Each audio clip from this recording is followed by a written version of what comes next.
Well, good afternoon. Final day of the festival. Really excited to be closing the festival. Also, really, obviously sad because it's been such a good week. You know, we've had 8 full days already of amazing tastings, and today's not going to be any different. I mean, we start off today. With what? World Whiskies, an introduction to world whiskies. And we've got some fabulous presenters, people from around the world coming on to have a yarn with us, a bit of a chat with us. You know what, Pete? I'm not 100% sure. Not 100% sure how I'm managing to survive, how the body is managing to survive. But you know what? It somehow is. It's somehow managing to, hold up. I mean, what have we done? 12 o'clock to 10 o'clock, maybe 12 o'clock some nights. So we've done 10-hour, 12-hour shifts. It's been great. It really has. The interaction has been superb. The amount of people involved, the amount of people coming to to all the tastings, even if they didn't have their packs. And look, I just saw a message there. The Spirits of the World, do me a favor, check your private message. At some point, post this tasting. Give me a call. I've left my mobile in there. Give me a phone call, and we can have that chat about that. And look, we'll sort that out if there is any issue at all. Everything should have gone out to people. Everybody should have got their packs. People have literally been hand delivered stuff around Ireland. If you're not in Ireland, then they should have come out in courier. I know there's one pack stuck in customs in India, but listen. We've tried very hard. So yes, there are ways to track packages. We go through couriers anywhere outside of Northern Ireland. Even if it's in the south, it's been couriered. If it's in the UK, it's been couriered. Same with America. Same with Europe, and across to the likes of Singapore and Australia and everywhere we've got packs out to. We're just very we're very happy we could get the message of Belfast Whiskey Week out to the world, and that you were able to come and join us. So I really appreciate that. So, what have we got? What have we got today? It's just a massive lineup today. It's just big stuff. There's Waterford in there. There's JJ Corey. We've got a red spot versus green spot session. That's crazy. Jared Garland coming on to present that. But you know what? 2 stacks, ending the show. Brand new products, brand new labelling, just a brand new company coming to the fore, bringing Irish whiskey to different markets. That's going to be interesting to see. Something completely brand new. Amy, great to see you. Thank you very much for coming on and taking part. So yeah, look, big day ahead, massive day ahead. What better way to start than looking around the world? So Belfast might be the epicenter of whiskey today, and for this week, it is, and that's where everyone should focus their attention on. And when we have this festival again next year, and again, we're going to talk about next year and what next year is all about, because really we didn't get to do what we wanted this year. We didn't have, we just were curtailed, and this online presence happened. This online festival took place. Hello, Michael. Excellent. I'm glad you're in. So, look, we're going to start. We're going to start it nice and easy. We're going to do this. Thank you, Brandon. That's really kind of you. We're going to start this today. We've got McMara. I'm just going to give I know we had the lads from McMara on the other day. We had a whole session with them. So it's bottle number 1. It's McMara, and this is the Grand Tea. Okay, so it's the Grand Tea. Comes in at 46.1%. The lads from McMara did the whole set the other day. They did everything. We had 9 whiskies with the lads from McMara. 6 of them are core range. A couple of other ones thrown in there just for the crack. And it was absolutely brilliant. The two of them, Mick and Carl, they were just buzzing. They were just having so much fun in the festival. I actually didn't want to let go of them. It was hard. When you've got people who are extremely enthusiastic about their products, be the brand ambassadors or be the blenders or the distillers themselves, the passion that runs through the presenters we've had is immense. I can't keep up with their enthusiasm.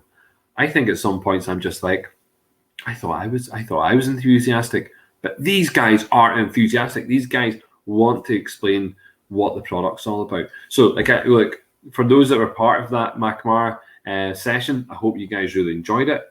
It was great fun. But you know what? It's kind of one of those things. We created this pack to showcase what goes on around the world. Most people who were involved in Belfast Whisky Week last year, they were here for the Irish whiskies. Most people who are here from Belfast and from Northern Ireland and from parts of the south, probably in the main, are here because of Irish whiskies. But then there's so many other people who are just like, I want to experience what the world has to offer. And at Belfast Whisky Club, so the kind of mainstay, what I do, a couple of times a month with our members, is that we look at whiskey from all around the world. We do not just rest our laurels on one particular, part of the world. We don't just go, let's just drink Irish whiskey. Let's just drink Scotch. Do you know what I mean? We literally want to drink everything. We want to be tasting what people have. So I actually selected the whiskies in here based on my understanding, the people, the whiskey we've tasted, and I just thought we need to bring that to everyone. So that's why Macmara's involved. That's why we've got Pendrin involved, because actually I really like the Pendrin stuff, and we used Pendrin last year for the World Whisky as well. We've got Cavallan, we've got Nika. They're great companies to provide great whiskey from Asia. And then we've got Millstone. A lot of people will never have heard of that name, Millstone. And I can understand why. It's from Holland. It's from the Netherlands. People are just like, what? Whiskey from the Netherlands? I tell you something, you will be surprised. You'll be shocked and amazed about the quality of this whiskey. And then we've got from India, really, Paul John Whiskey, really unbelievable to have them on board. Great that we've got some ambassadors who have a real passion, and it's been great to work with them here in the UK to get them involved. And I believe we've got some live streaming coming in from India, which is going to be great. So live streaming coming from the Netherlands with Millstone, live streaming coming in from India. And we've also then got some live streaming coming in from Australia, from Belgrove. Was not expecting that. We have the man himself coming in to chat. Peter is going to be giving us the rundown, the nuts and bolts of what is going on in his fine establishment. Some award-winning whiskies that are coming out of Belgrove, and also we've got some other whiskies. We've got some Canadian whiskey, and it's just a showcase. South African whiskey, we've got Baines in here as well. It's a showcase specifically of what's going on around the world, and it's not just, we're just not talking about Irish whiskies at the festival. That's very important. Okay, so we're going to crack on with the Grand Tea. Okay, I think for a lot of people it was a favorite. It became a favorite. People really liked it. So the Grand Tea. Let's crack it open. Let's just start. I mean, we're starting drinking at 12 o'clock. Again, it's something I've now become accustomed to. The body must just say, why aren't we drinking at 12 o'clock? It's going to be that case tomorrow. I can guarantee that. The body's going to go, what are we doing? Where is the whiskey festival? Why aren't we on for day after day after day? Well, I'll tell you, because it just would be absolute chaos. It would be mayhem. But for everyone else, no doubt participants would just love this as a continuous live stream every day. They can come in, when they're not doing anything, pottering about, doing their own wee, bits and pieces, sitting at work bored, maybe not like doing their job. But it's a Saturday. And there you go, Peter. It's 9:15 in Australia. Well, you know what? That's drinking time. It's drinking time indeed, Peter. Look, we're on the Grand Tea. So the Grand Tea kind of sounds like what it is: green tea. So green tea cask. I mean, look, Jesus, smelling that's brilliant. When we had this other day, I was mightily impressed. I was mightily impressed. I'm a massive fan of the Swedish whiskey. Look, what a lot of people don't get about Macquarie, and it's our ignorance, really, isn't it? The ignorance is quite explicit. We tend to think of anything other than Scotch and Irish, bourbon potentially, and now Japanese. I suppose Japanese has got a real foothold into the whiskey environment, but everything else is just like, really? Is there? Wow. Okay, they have something. Sweden's Macquarie's been going around for 20 years. Over 20 years, and it's just they know what they're doing now. They're producing, and I actually thought the original stuff, the first bottlings, I have the first bottlings, which I explained I picked up on a ferry. But yeah, these guys have got a good big bold bottles, big bold flavors. I really like that. It's got a really mellow spice on the nose. It's not, it doesn't. I don't think is it? It's like a vanilla, maybe. Yep. Beautiful sweet honey. Yeah, there is that, but it's it really is like a. We actually get this feeling of not green tea specific. Again, not tea either. But on the nose, I really get like a kind of green shoots of like actual maybe like a kind of fresh grass or something coming off there. It's really actually quite complex. And again, at that 46.1%, it's got a kick, and I can smell the alcohol coming. And I'm sure when I go straight in,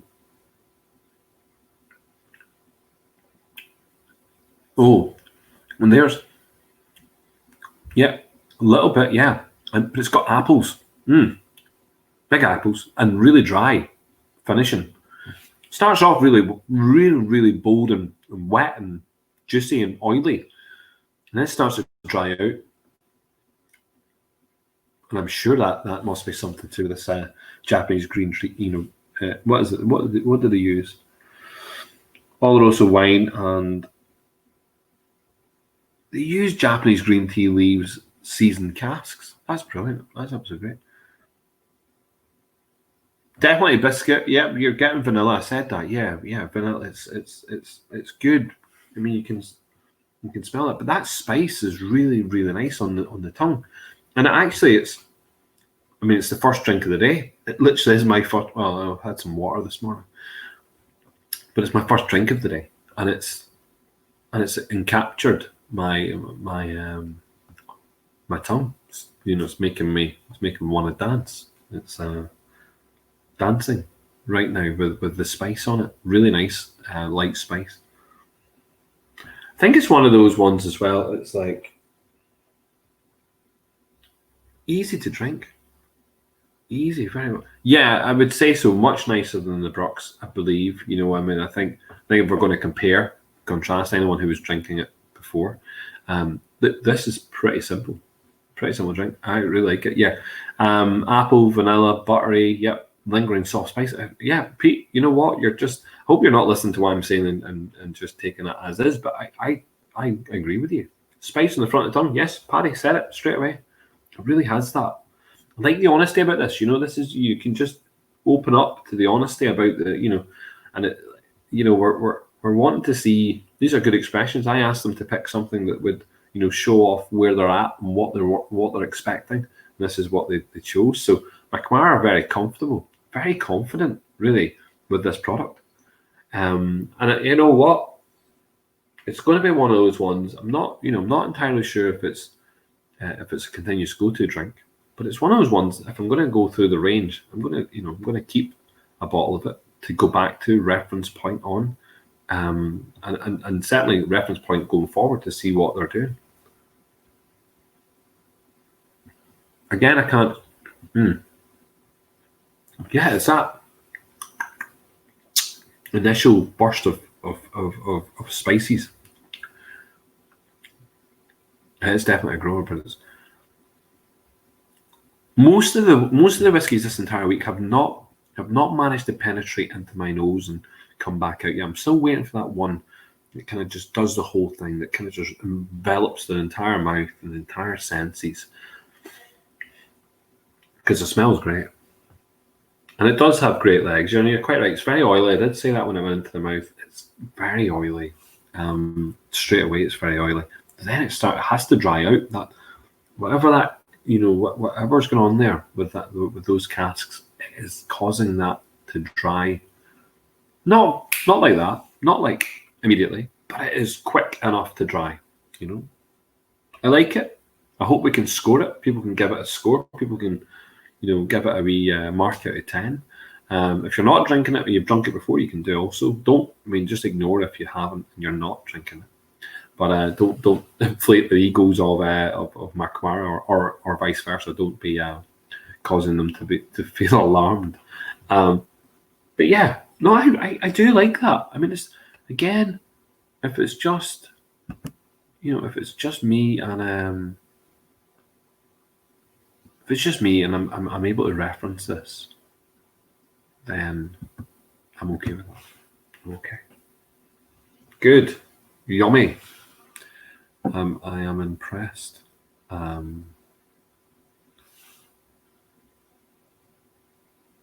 We're just going to go from Sweden and we're just going to hop on a plane and we're going to fly all the way south and we're going to land in India and we're going to go to India next. We're going to go to Paul John. Yes, Pete, it's one of those ones. Here, mate, I've got a wee bottle here for Sweden. Let's crack it out. Let's get it on the table. Let's have a wee drink. But it's not something you're going to run out to the off license and purchase, I don't think. However, it definitely is something that could be used as a reference point. Certainly could be used as something to entice people, to have a wee change in direction when it comes to the whiskey. And that's what it's here for. It's to open you up to that possibility. Yep, I do like that. I do like it, but it's got its limitations, shall we say. So yeah, I did like that. Let's have a look here. Alrighty. Let's put that down. Now I think we might have 3 presenters coming in from Paul John. So if people are presenting from Paul John, there's on the right-hand side down the bottom, you've got a little hand that you can put up, or you can just say, hi, I'm here for Paul John. So if we have Craig, yep, that's brilliant. Michael, excellent, get them in. Where's my man, Uday? Where are you? Uday, get yourself in here. There we go, 3 of them. You know what? Let's make it a party. Huh? Party time. Let's get them in here. Huh? Bet my admins will love me today. Admins are like, are we good? Presenters? What? Let's get them in. They know rightly we've got presenters coming, but it's just making sure we get them in and the text working. There's Craig. Craig, hello. How are they going? How's it going? Very good, Craig.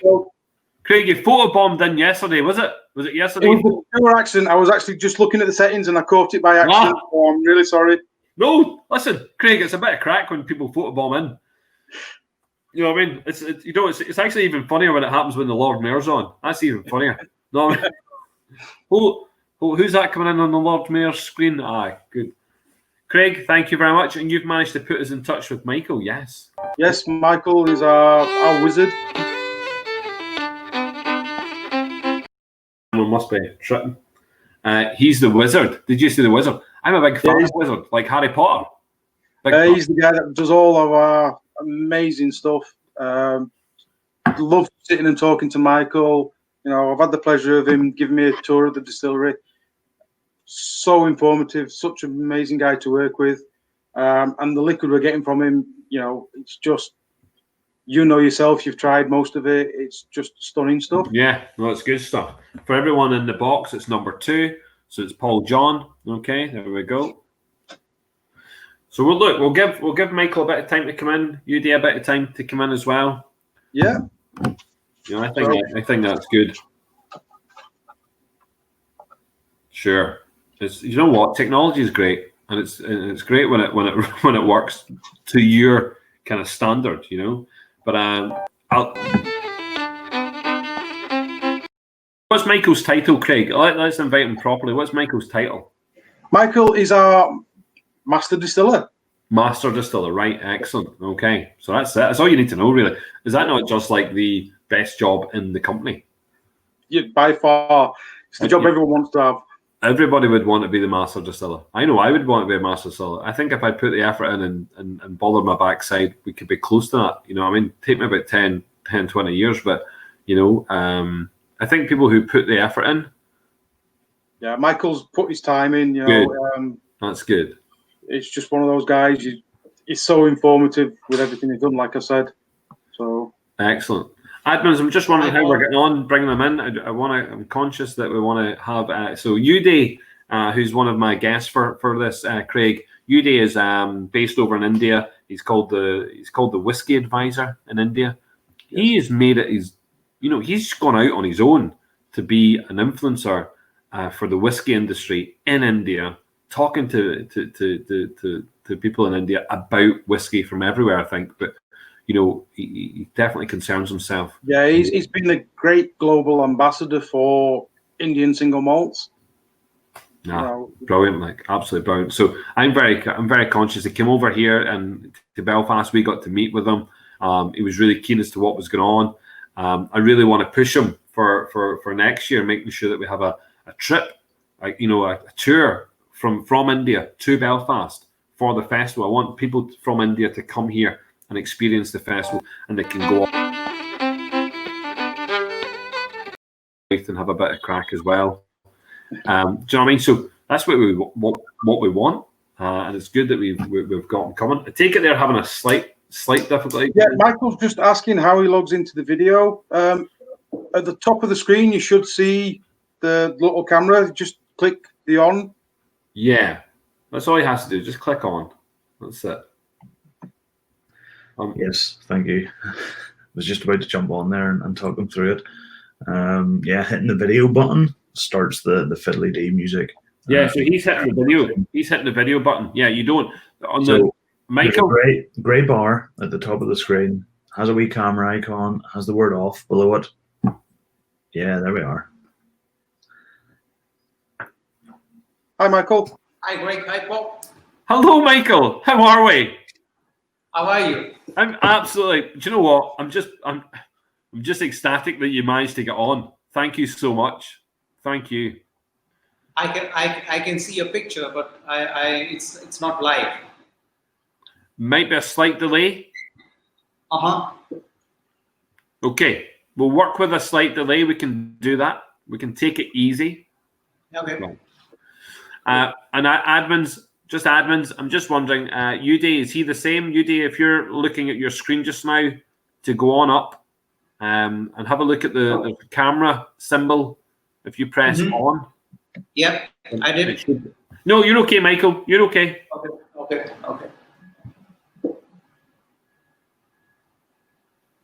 I think we should. Do you know what? Just message. Okay, so we will start, and first of all, I want to say thank you very much for Michael for coming on. I really do. Pleasure. I really do appreciate you coming on, and we're going to talk about one whiskey, but I also want you to talk about Paul John, the whole package, what is happening, what's the plans. So I want to hear all of that. Sure. Yeah. Okay. I mean, as you know, we make a unique Indian single malt made out of 100% Indian ingredients. We use unique Indian grain, which is grown in the foothills of Himalayas and the region of Rajasthan. This gives Indian whiskey a typical flavor. We've been producing whiskey since 2009 and 2012, where we launched our own single malts. We did launching in UK. Since then, we have released close to 10 different expressions. As you know, traditionally, whiskey's been produced in 2 different flavors, that is peated and unpeated. We produce both of them. Yeah, I mean, we have close to 10 expressions. But most of them are bottled above 46% because these are non-chill filtered whiskies. The only whiskey that is chill filtered is Nirvana, which is an entry-level single malt.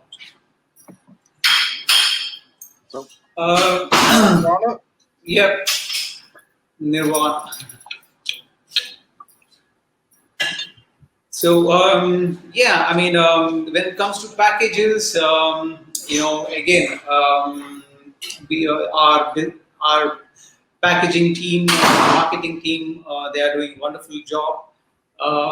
If you see the package of Nirvana, which symbolizes the uniqueness of India, it is vibrant because India is a massively diverse nation. We have different colors, different cuisine, different religion, different languages. It is massive. So similar vibrancy we are trying to get into our product. That is called John for You. Again, all the whiskies are different. Each and every whiskey is different. That is the beauty of whiskey. If I go on talking about one special expression, that would be Zodiac series. The last 2 years ago, we launched the first Zodiac series, the first sign called Kanya, which is Gogo. Kanya is from the very first distillate that was distilled in 2009. This is an 8-year-old whiskey. When I say 8-year-old, which this equates to close to 35-year-old Scotch, because in India, whiskey, that whiskey matures rapidly.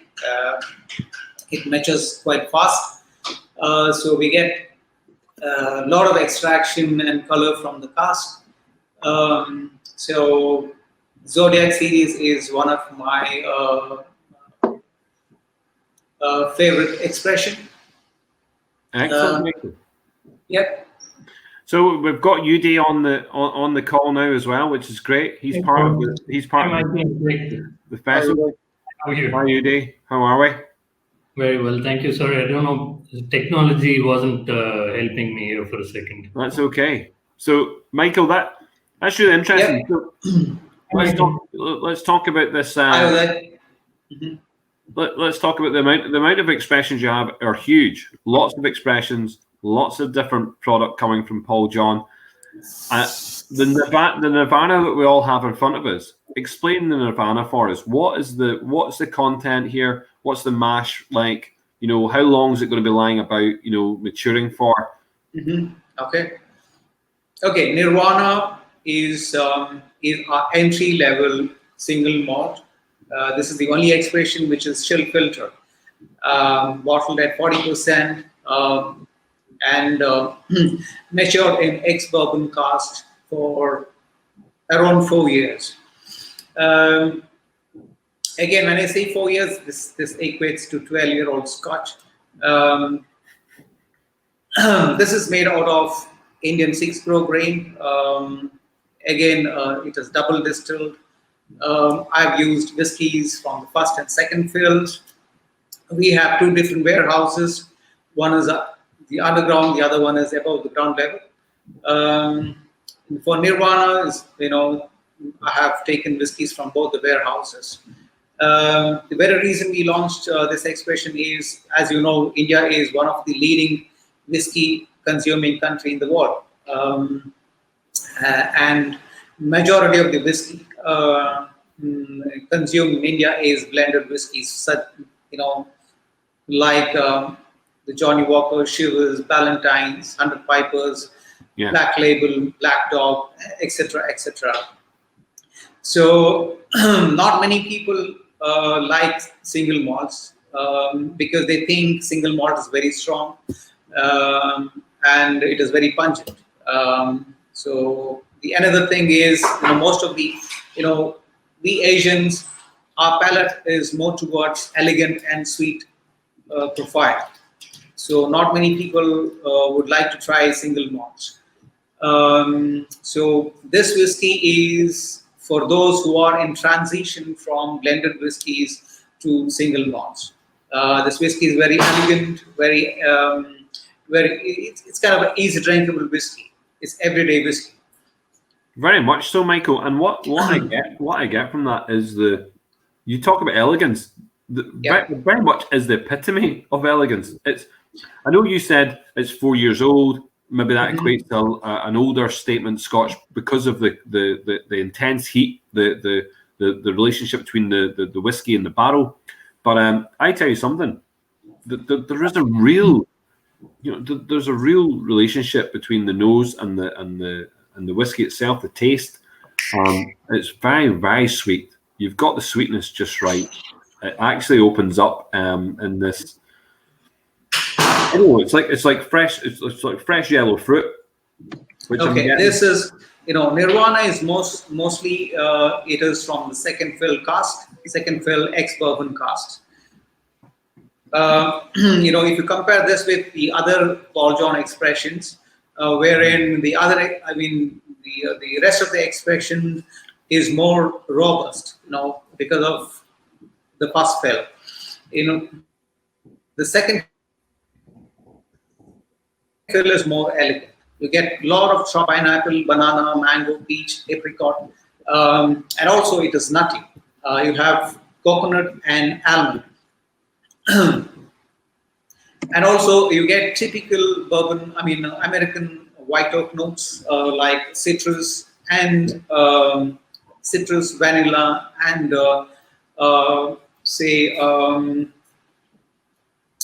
honey. Yes, very much so. Yeah. Do you know what, Michael? Your tasting notes are sublime on it because, quite frankly, it does what it says in the tin. There's no lying here. Like, you can't squirm away from those tasting notes.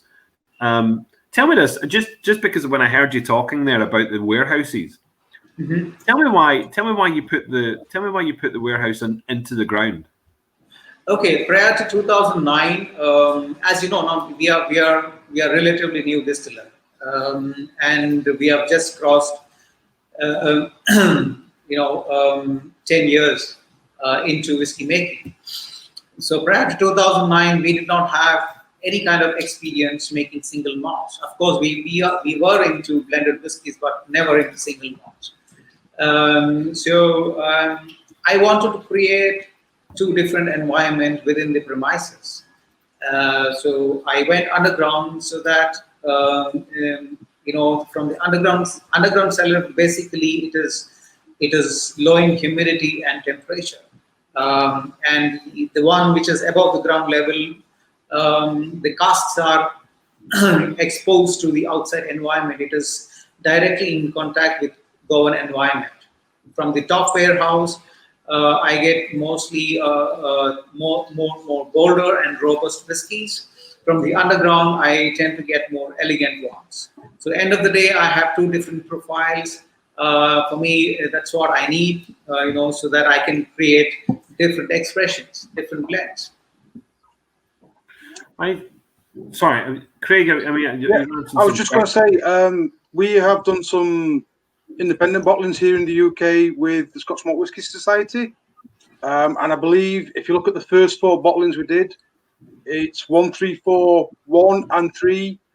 They were single casks that came from the above ground warehouse, and 2 and 4 were ones that came from the below ground warehouse. Okay. So you can compare that difference in the way the maturation happens. That's actually really quite interesting. I will do the comparison there. We've also been very lucky to have some of the Paul John stuff through the Cadenhead selection. In fact, I think we've tried most of them coming through the Cadenhead selection. And listen, well done again, Michael, for getting, and Craig, whoever it is that's making that happen, getting those independent single castings coming into the UK. Because quite frankly, that they are shining lights of your project. They are shining lights of what you're doing. I've been to Goa. I've been to Goa a long time ago, okay. way before you started making single malts. I was there back in 90.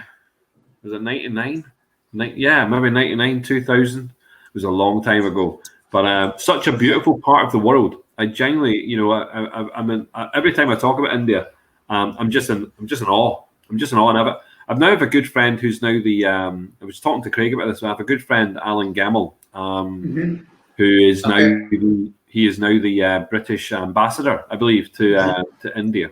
So yeah, so it's just one of those countries that I certainly have a love of, but it's just one of those countries that I'm just glad that they are pursuing whiskey creation rather than just this blend. You do in India produce in fact, you produce more blended whiskey than other parts of the world. Am I right in saying that? True. Yeah, and you're also Right. one of the largest consumers of whiskey in the world. Correct. And so that it makes complete sense that distilleries in India work hard to create good product, for the mass, for people. You know what I mean? So and introducing entry level single malts like this must be going down a treat. This must be doing the job. And I'm sure you have an understanding when you're talking to the clients you're working with, when you're introducing whiskies. I take it this is on your shelf. I take it this is something you use to talk about the great work that's going on at Paul John. Yeah, absolutely. It's a great gateway whiskey for multiple reasons. Like what Michael said, it's a nice light profile, similar to a blend to get people into the single malt category. And also, liquor prices in India are quite high. So having this at that entry level in Karnataka, it was about 2,000 rupees. That equates to about 20 pounds. It's a great whiskey to have in the market because you don't get anything of that quality at that price point apart from this.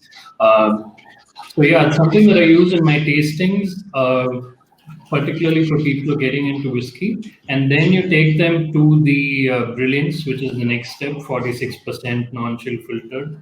And then to my favorite, which is a Select Cask Classic, which is 55% ABV, only available in Goa and duty free and abroad. And that's from that underground warehouse that Michael was talking about. So it's an absolutely fabulous range of whiskey. Yeah, that's the one. Yeah. That's the one there. Excellent. Absolutely brilliant. Listen, I really like that. It's nice. I mean, it's nice to see people who are commenting about, about the liquid and actually discovering it.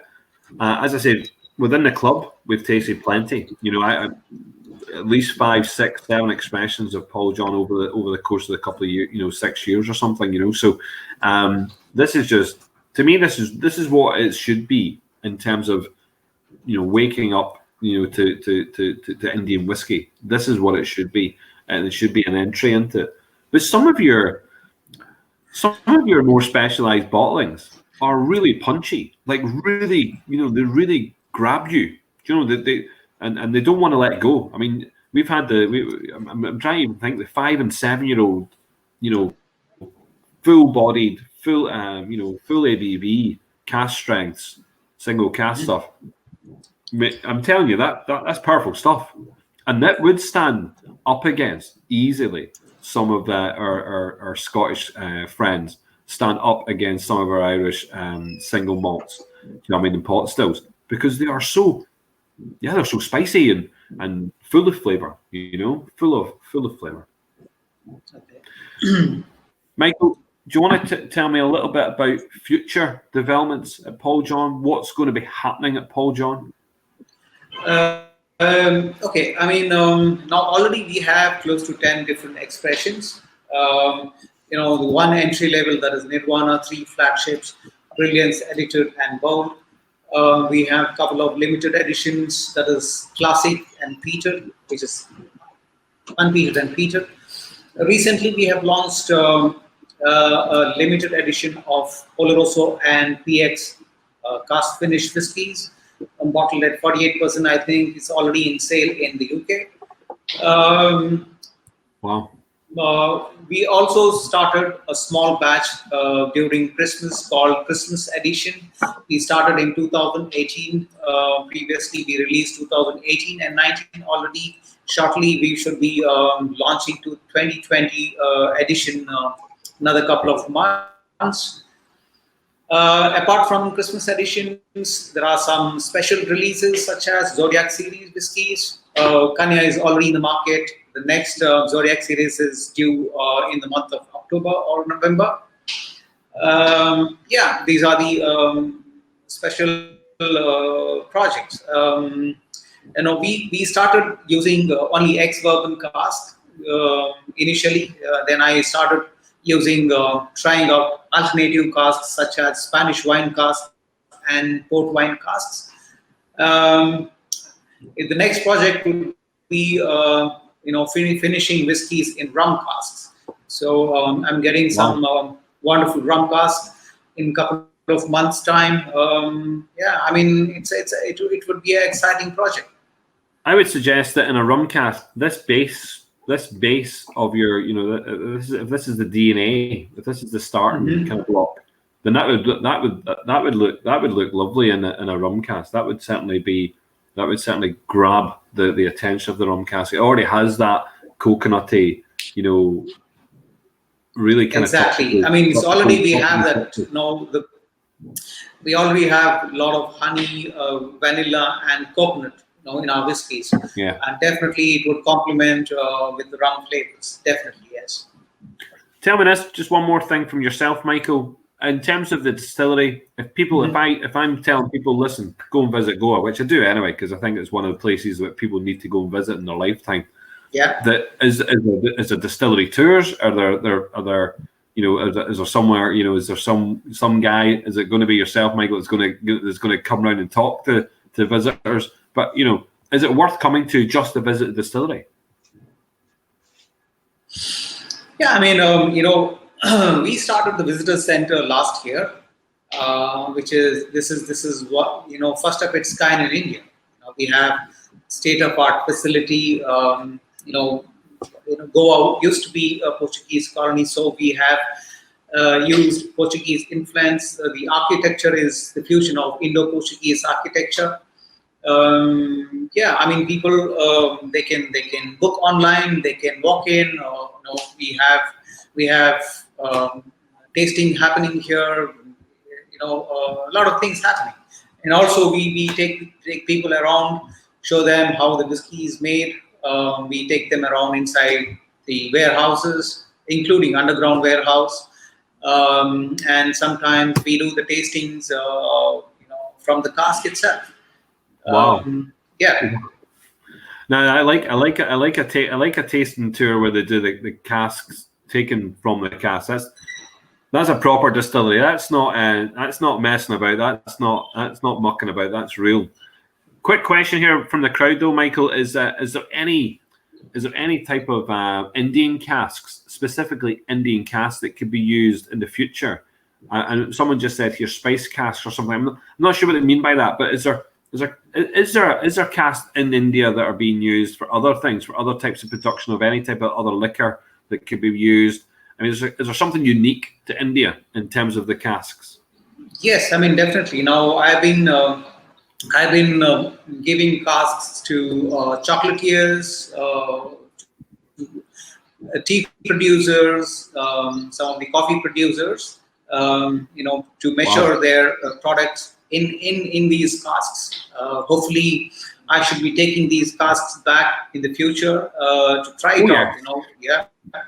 So you never know. I mean, unless and until you try Indian tea and Indian coffee casks. Yes, exactly. Bring that on.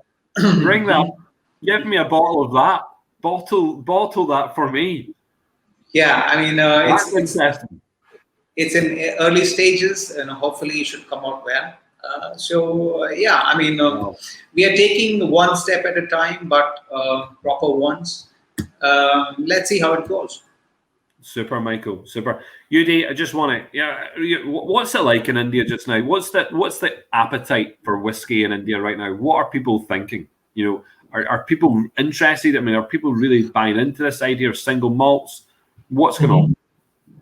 Definitely. First of all, we are a big whiskey drinking market, right? We consume 50% of the world's whiskey. And one thing that we're constantly hearing about in India is people premiumizing. So going from lower segment whiskeys to higher segment whiskeys.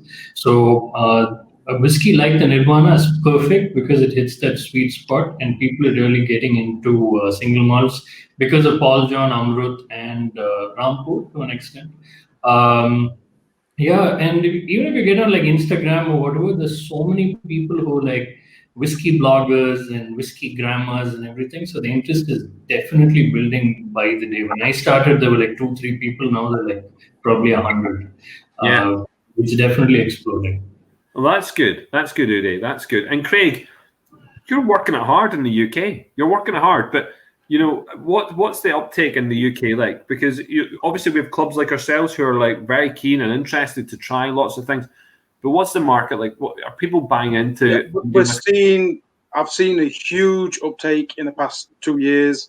We've gone from, for argument's sake, New World Whiskies, whether it's ourselves or people like McMara or Baines and stuff, where people are maybe hesitant when we first started going to festivals and tastings, etc., to now where if I turn up at a festival, I have people coming up to me saying, "Oh, I love the range. I've tried this.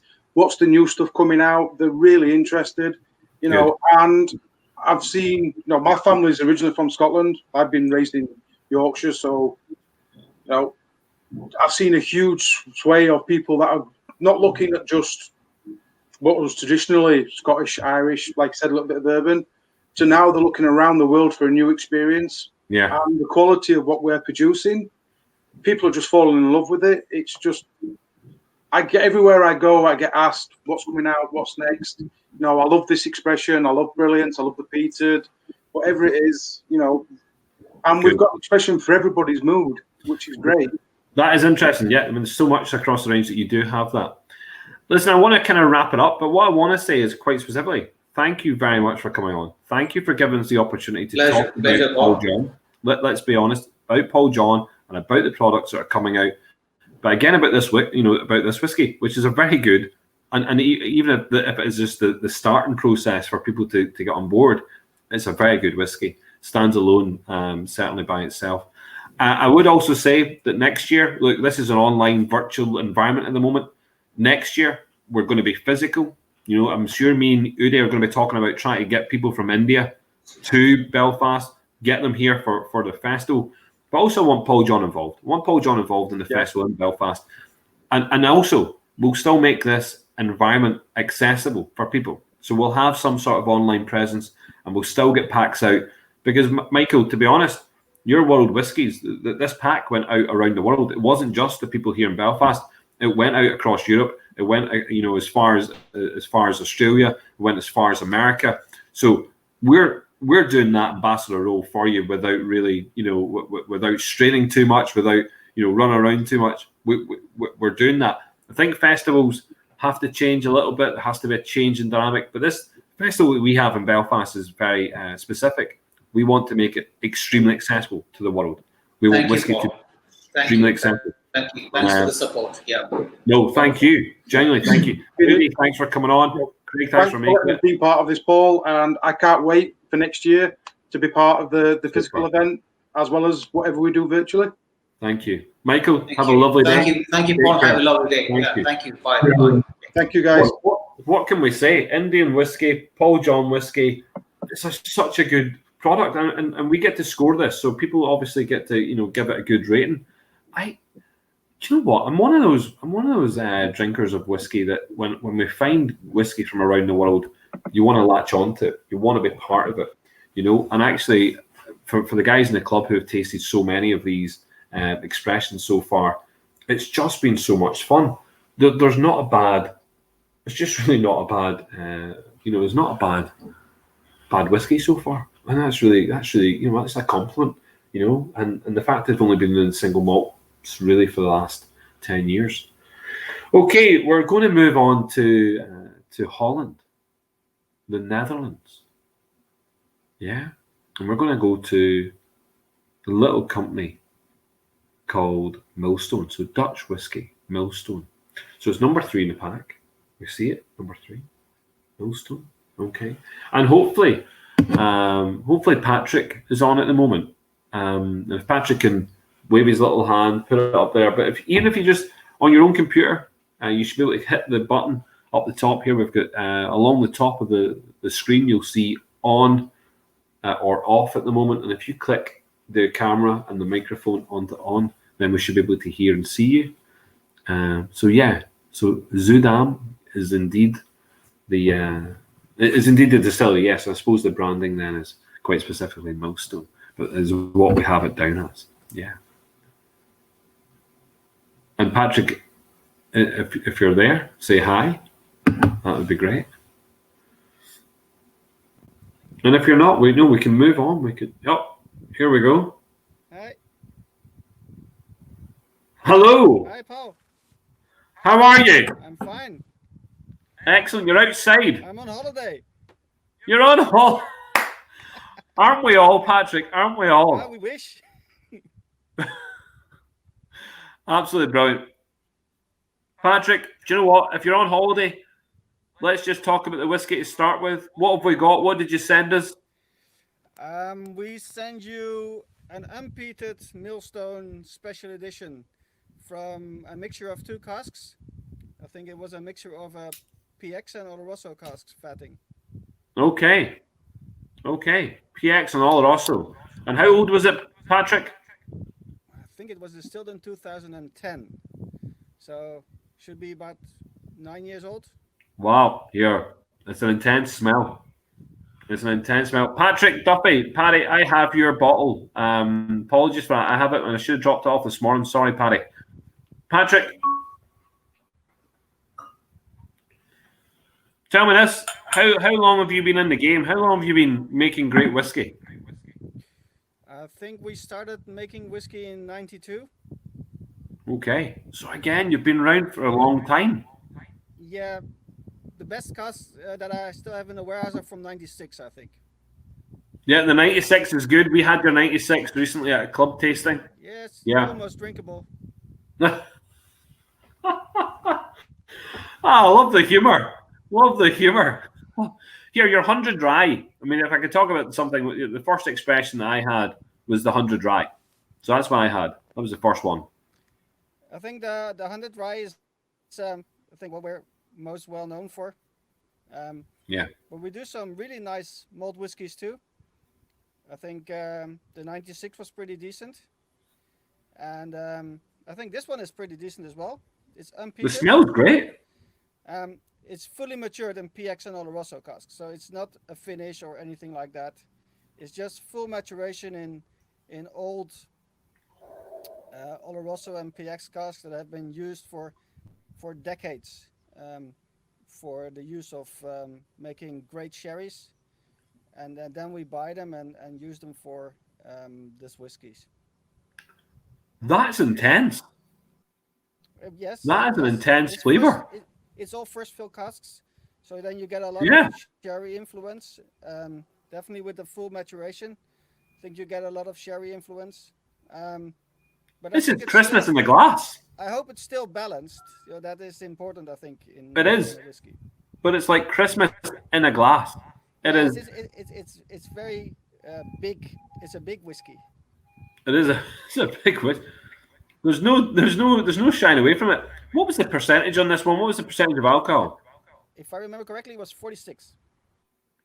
And I tell you what, it comes across as being very alcoholic, and at 46%, it's a dream. It's a dream, there's a lot of heat, there's a lot of intensity, but it is those great, real stewed fruits in here, really spicy. It's real genuine sherry cask instead of these seasoned ones. So good, Patrick. There's nothing wrong with the other ones, but it's just a different type of cask. No, you're just right. That's the wrong bottle, but I know that they put up the wrong picture, I think, but don't worry about it.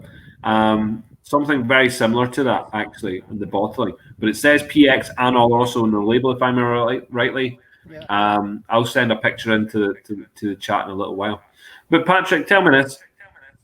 In terms of actual consumption of the Millstone, where's your biggest consumers? Is it at home in Holland, or where are people now purchasing this? Where are people actually making it?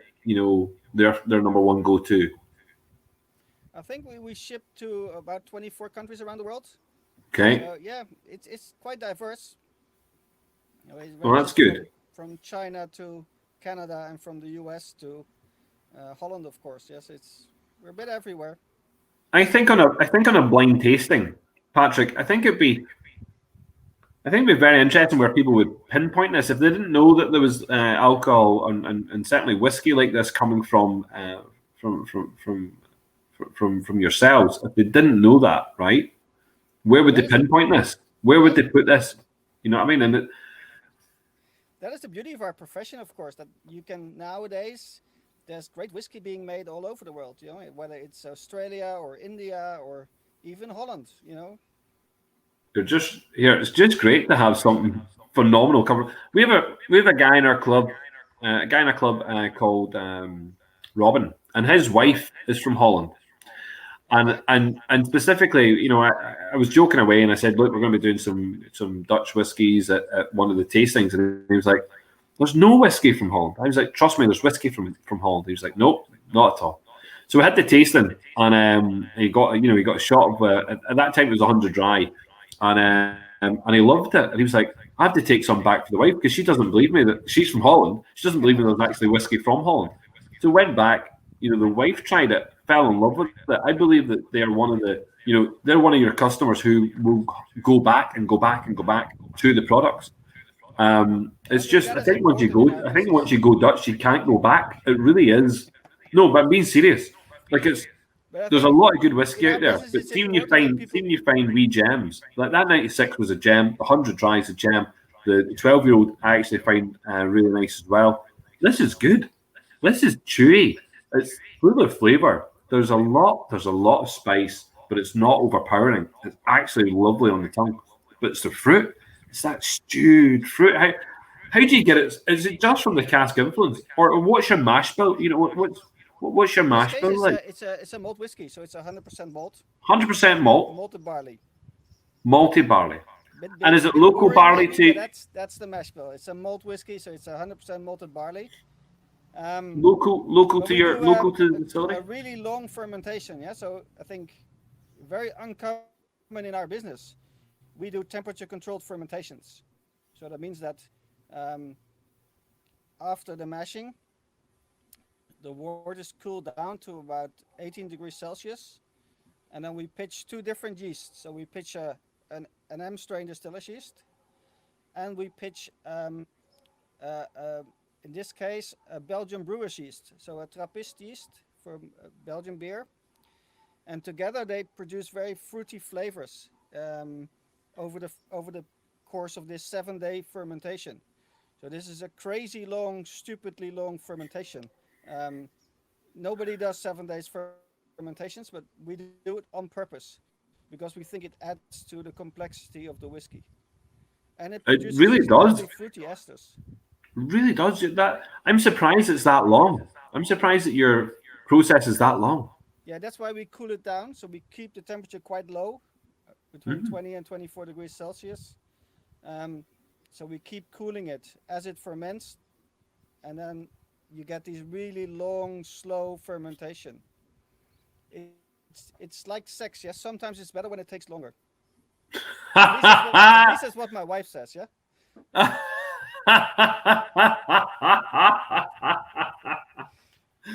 You know, there's nothing. I agree with that, but okay. For whiskey, it goes. Yeah? There's nothing good with a quick fix. You really want to work at it. You're quite right. You know that you're really just right putting the effort in. And then we do a very slow distillation. So most of my Scottish friends, they run the still so that it finishes in 4 to 5 hours. Yeah. You know, our distillations are all 8-9 hour distillation, so it takes all day. An entire shift is spent on every distillation run. That's right, and the couple of times I've spoken to you on the phone, you've actually been doing that. That's what you've been doing. You've been physically working when we've been speaking. Yes. Well, I don't do it alone, but yeah, I try to be a little bit of a control freak. So yesterday we filled the mash the mash still, the wash still we filled with 17,000 liters of wash. So yeah, we do quite significant quantities these days. It is indeed. Patrick, to be honest, I really like the whiskey. I really like the chat, and I want. Well, that's what it's all about, isn't it? Yeah, I've never been to Holland, and at some point I will get the chance. I'll come over, not that and, far. and I'm going to drive around. I want to drive around parts of Europe. I definitely will get onto that. You don't have a distributor in Northern Ireland at the moment, or indeed in the south. You do have in the UK. Odavima Russia is distributing in the UK. Yeah. So I think Northern Ireland is still part of that so far. It is, but it's only at the moment. I think it's only online. Change. Yeah, at the moment, well, it's all. I mean, it's not going to be part of Europe anymore, is it? You know what I mean? We've been cut adrift. Well, you can always hop across the border, then you're back in Europe. I really want to. Yeah, and actually, John, a couple of people were saying, it'd be nice to come out. It would be nice to come out and take part. You know. Yeah, we just redid the still room. So put all the stills together in the new still room. Okay. It's starting to look really nice now. Good. And it's worth coming out for a trip out there, yeah? Yeah, we have fun. You know, I love to have visitors. I know you'd make it fun. I get that from you. I know you'd make it fun. You definitely would. Listen, Patrick. We are in a fun business. This thing's, making whiskey is about people enjoying it and enjoy the company and enjoy drinking it. And, you don't want to get too uptight about these things. No, you don't. We're making whiskey. We're not making world politics here. This is about making the best you can make, but, let's have some fun while we do it. Patrick, you're a blast. Patrick, you're probably one of the chirpiest presenters I've had on all week. And I tell you what, we need to do this again sometime, but we need to do something big. I think we're going to do a little bit of work with yourselves over the course of the year. I would really like to do something with Millstone. Let's do some good work. Thank you for taking time out of your holiday to come and talk to us. I really do mean that.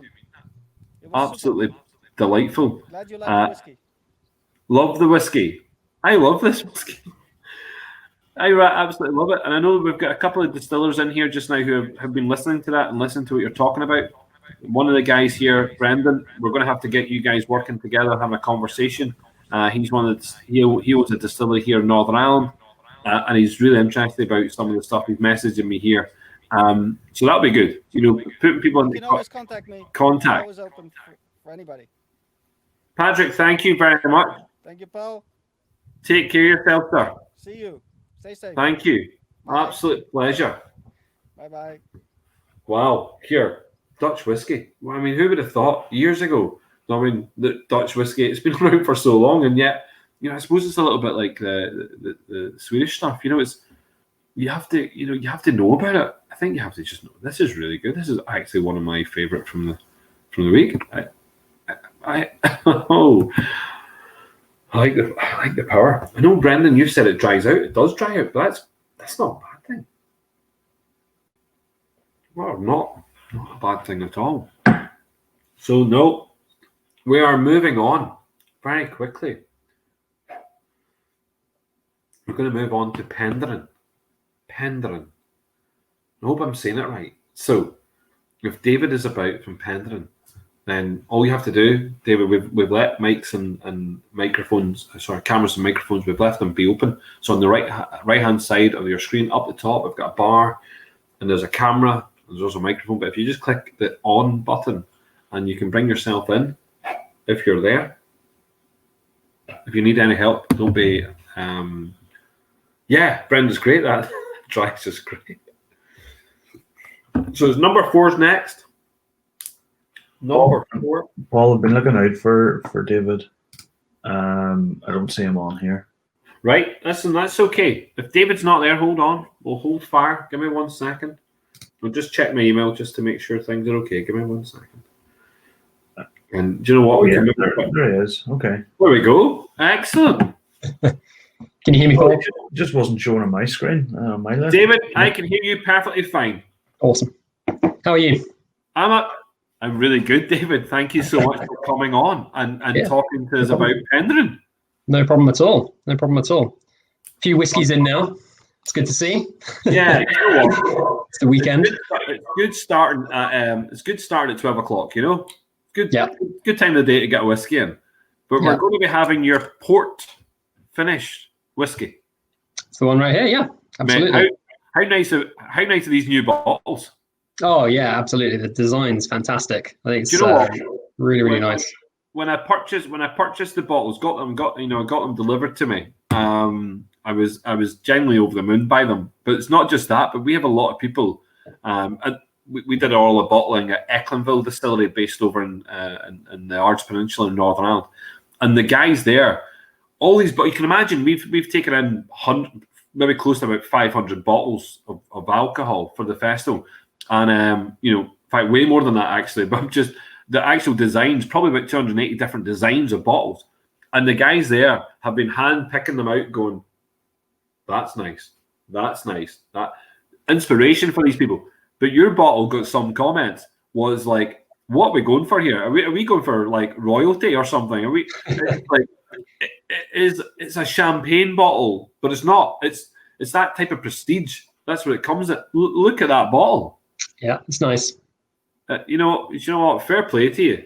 Fair play. Well, thank you. But it's about what's inside the bottle that counts, really, isn't it? So. Yes, David, what's inside the bottle? You're quite right, 100%. And I tell you why I chose this, David. So I chose these liquids. It was my choice. I wanted to know what was going on. We tasted last year. We went for the full single cask port that you had last year that had come out, the tawny port. And when I saw this one for this year, I thought, do you know what? I think if they've been smart and they know what they've been doing, I wonder if the standard core range is going to be good. So sure. I'll put a caveat there, David. I have not tried this yet. Oh, okay. So you're leading the blind here. You're leading the blind. All right. So this spends. It's a finishing. It spends about 5 years in bourbon barrels, 4 or 5 years in bourbon barrels, and then it goes into ruby port barrels for about 6 months or a year. Normally more like a year. Sometimes even longer than that. I think we get some really fantastic fresh port barrels that are really bringing a lovely, lovely flavor into this. Lots of sort of blackberry, blueberry, these sort of types of flavors. You're definitely on the nose. I'm getting those blackberries. Yeah, it's a little bit unusual for us, but just because normally I describe Penderyn as being quite light, delicate, sort of summery whiskey. This is very much more sort of winter dram. Really deep and rich in its flavor compared to what we'd normally do. And this is at 46% as well. So it's not perhaps as intense as that single cask would have been, but it packs a lot of flavor in. There's wine gums, David. Yeah, absolutely. Yeah, that sort of wine gum flavor. Wine gums. I tell you what, David, I'll be honest. I remember when Penderyn started just to creep into the conversation when people said Welsh whiskey. Now before that, we've got the Prince of Wales. We've got a couple of other bottlings that are coming out of Wales previously to Penderyn, and when we've got Penderyn, it's it's the Madeira kind of finishing. That's what we kind of got a lot of. That was in your face on the shelves in the supermarkets. Yeah, and I'll be honest, my first interpretation of Penderyn wasn't great. So I had to go and find the likes of the single cask. I tried lots of your single casks. I tried as many expressions that were coming out as well, just to see, are they changing it? Are they doing something different? Is there going to be a change? I really liked that single cask tawny port. So that was last year's world, kind of go around the world. And I thought, in some respects, that was me actually maybe being a little bit selfish to the crowd, because I was giving them something actually maybe they couldn't purchase on a daily basis. Yeah. Doing it this way, I was then picking out whiskies that actually, maybe people can go back and go and find and go and get, This is really nice. This is a hunt. Do you know what? I probably sound really surprised, don't I? I was really unsure. David, it's just brutal honesty from me. No, it's fine. It's fine. Yeah, no, I find a lot of comments from people who've tried Penderyn, maybe when it first came out, sort of the early 2000s, sort of mid 2000s, and the whiskey at that point was quite young. It wasn't everyone's thing, and I do get a lot of comments still these days saying, "Oh, I really didn't like Penderyn when it first came out, but now I love it. Now I'm a big fan." I think the whiskey has changed a lot in the last couple of years. We've made some changes at the distillery. We've done a big expansion. And now we're actually at the point where we're looking at building some new distilleries in Wales as well. So kind of got that to look forward to. There's lots of sort of exciting new things going on as well. What is it? So how old? I mean, this doesn't have an age statement, but how old roughly is the contents of what we're drinking? I'd say it's about 5 or 6 years old. This sort of port expression does normally have a few of the sort of older casks in. Sometimes we're combining some of the older whiskies, some of the younger whiskies. We started in the year 2000, so we don't have anything that's over 20 years old. But we do have some casks that are a little bit older, that are getting to 10, 12, 15. We've even got some of the 20-year-old whiskies still in the warehouse. Most of the whiskies that you're going to see in the normal range that we do are about 5 or 6 years old, I would say, if you figured out the average. But really, I'd say age is kind of the last factor that we're looking at in terms of like putting the whiskies together.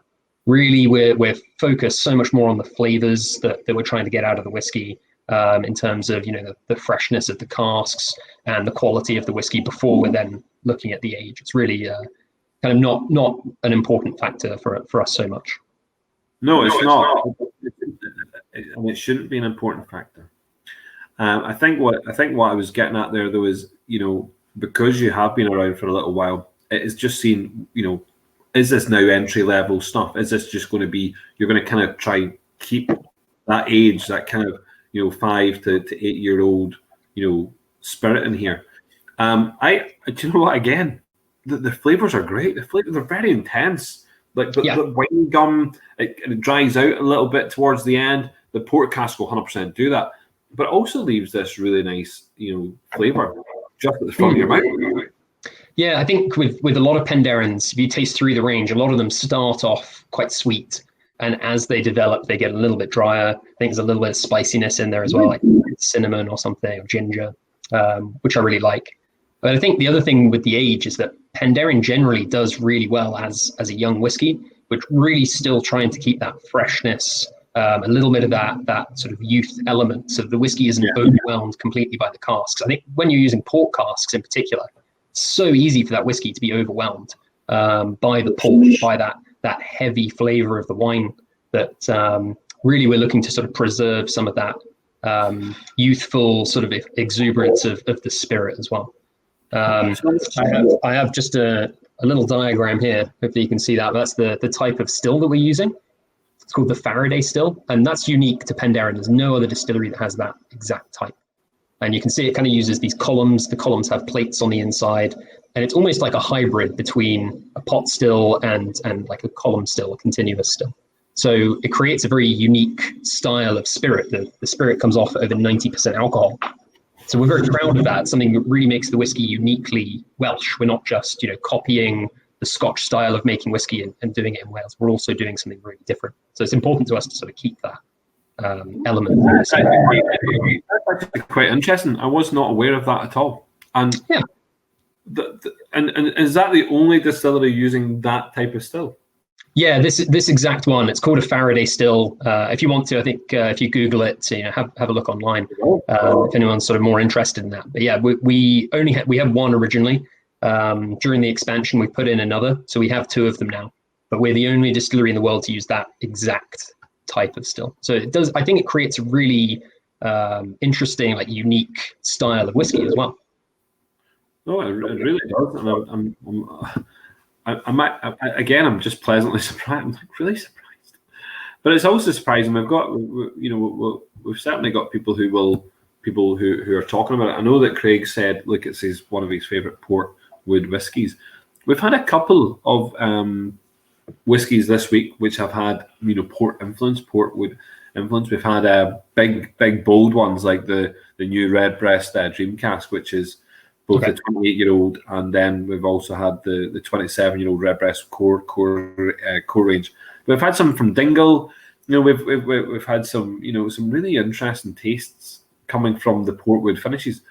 But this is in keeping, and it's in keeping with that the use of the port, which is giving you those big bold red and black fruits. Yeah, it gives a lovely spice, and it's a really there's not a spice that like rips apart your tongue. It's not a spice that makes you kind of freak out a little bit and maybe too much at the back of the mouth.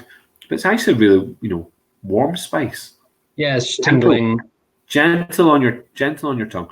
But it is maybe if it is that type of ginger, that's that flakes of ginger, that really nice sugared ginger that we're getting here. Not 100% sure if I'm getting the cinnamon, but I'm getting like, I have to go back to that, but it's maybe a little bit of dark chocolate as well. I tend to get dark flavor. It's definitely, it has to have the chocolate, but it's actually, someone just said it's very dangerous to drink because it's I think that's the complaint that we get sometimes is the whiskies are too easy to drink, that the bottle, the level goes down too quickly. But it's great. It's 46%. I mean, it's punchy enough, in terms of alcohol content. But I tell you what, you couldn't tell that it was 46%. Yeah, and easy. I think with the port cask as well, you're walking kind of a dangerous line almost, because it's very, as I mentioned, it's very easy just to overwhelm the whiskey. Something that we look for, something that I look for actually in every whiskey that I taste, whether it's Penderyn or not, is balance. Whiskey has to be nicely balanced, and I think when you're playing with port casks, it can be very, very easy to just tip over the line into a bit too much sweetness or too much bitterness or whatever it is. And it just overwhelms the whiskey. It can kind of ruin it. So I find some peated whiskies with port casks, it can go a bit weird, like very strange flavors start going out. So it's great to see sort of good port casks being used. Excellent. No, really, I'm enjoying that. It's good. Yeah. Paddy says, same as Madeira finish, too easy to drink, hard to believe it's 46%. We've got the dark chocolate mix, dry with the dry, the jammy, dry, punchy fruits. Jammy, definitely jammy. Tell me this, David. What's Penderyn looking like in terms of visitors and stuff? Have you got a nice attraction? Is there like somewhere for a spot of lunch? What's the area like? Oh, it's stunning, really, really stunning. Here we've got the distilleries actually in the mountains, in the Brecon Beacons in South Wales. It's pretty accessible in terms of coming from Cardiff. It's maybe a 40-minute drive up into the mountains. Beautiful drive, and really the reason that we're there is for the water that's in that area is just great, really, really good quality. But the visitor centre that we've got there, really good setup. Normally, pandemics notwithstanding, we get about 40,000 visitors a year, so get quite a few people through the doors. And as I mentioned, with the new distilleries that we're building, there's going to be other places for people to go visit. We're looking at putting a place in Swansea, which is a city in South Wales, and Llandudno as well, which is on the north coast. So we're hoping to have 3 distilleries in the next couple of years, kind of one in the north, one in the middle, one in the south. So that's interesting. That's the plan. Are they going to be called something different? Are they going to be called something different, or are they going to be Penderyn 1, 2, and 3? Well, other than being just uncreative, I think they will be called something different. What we're looking at doing is trying to keep them all under the Penderyn brand, so that people know that it's from the same company, and trying to do it that way, and also just having the whiskies a little bit different from these places as well. So perhaps the other distillery in the north will produce something more smoky. The one in the south, maybe something more experimental. So we'll see. It's kind of in the works at the moment. That's pretty impressive. And I tell you why that's impressive, because actually we've talked. I suppose in the week we've had people come up with crazy mad ideas about whiskies and what whiskies can do and how whiskies can be changed and stuff. What would be really nice, I suppose, if you have 3 distilleries and they're all producing a great single malt, you could have like a lovely blend of 3 malts from different parts of Wales. That could be interesting. I suppose where you store the liquid's going to be, I suppose, causing a bit of an issue, because you need space for that. So whenever you're building new distilleries, do you just build it just for the distillery, or do you look at storage and warehousing there also? But I think that would be really interesting. I also think that, do you know what's really good? I'm going to say this. Having more distilleries in the UK, but having more distilleries in Wales surely is a great thing for the economy. Giving jobs to people. Do you know what I mean? Bringing back, Wales had a history of having, distilleries. I think a lot of people kind of ignore Wales of ever having Welsh whiskey. There was. I suppose there was obviously there was also how do I say it, Chigwig, or how do I say it? It was like a whiskey, but it was infused whiskey you had. So you used to So there was I think back in the 90s there were some places that were sort of making whiskey, I'll call it. And they a lot of them were buying, or the one place in particular was buying Scotch whiskey and bringing it to Wales, bottling it in Wales. In the end, they went under, and actually that kind of allowed us to open up something that was a little bit more proper, that was sticking to the Scotch whiskey style regulations and laws concerning single malt whiskies. So I think perhaps some of the recent history of Welsh whiskey is a little bit sort of murky, and I think perhaps when people think about Welsh whiskey, that goes into their thinking of, oh well, maybe it's not going to be the real thing. People are a little bit hesitant because they haven't heard of whiskey being from Wales before. So it's been great in the last couple of years, and part of us sort of raising our profile is trying to prove really that Welsh whiskey can be like a really sort of good quality thing. And has provenance as well. Well, listen, David, thank you very much. No problem at all. I really appreciate you coming and having a general chat. First of all, about a very good whiskey. So you can hang your head high. Hold it high. Tell us, and be proud of that, because it is really good. And I'm just glad that we could get it out around the world to people for them to taste. Open up their eyes to Welsh whiskey, because that's it's very important. There's no point in harking on about just Scotch and Irish all day. People really need to talk about the world, and it being a smaller place when we have a situation where we have you on camera, me on camera, and lots of people tuning in to listen to that. So the world is very small. So we should be able to talk about more products from around the world. So thank you. I genuinely mean that. But nice at some point. We'd love to do. I'd love to do work with Penderyn, because obviously you have a massive range, and lots of quirky little bottles that you come out with. So we'd like to do that, but also certainly to try and get you involved in the festival for next year would be very important.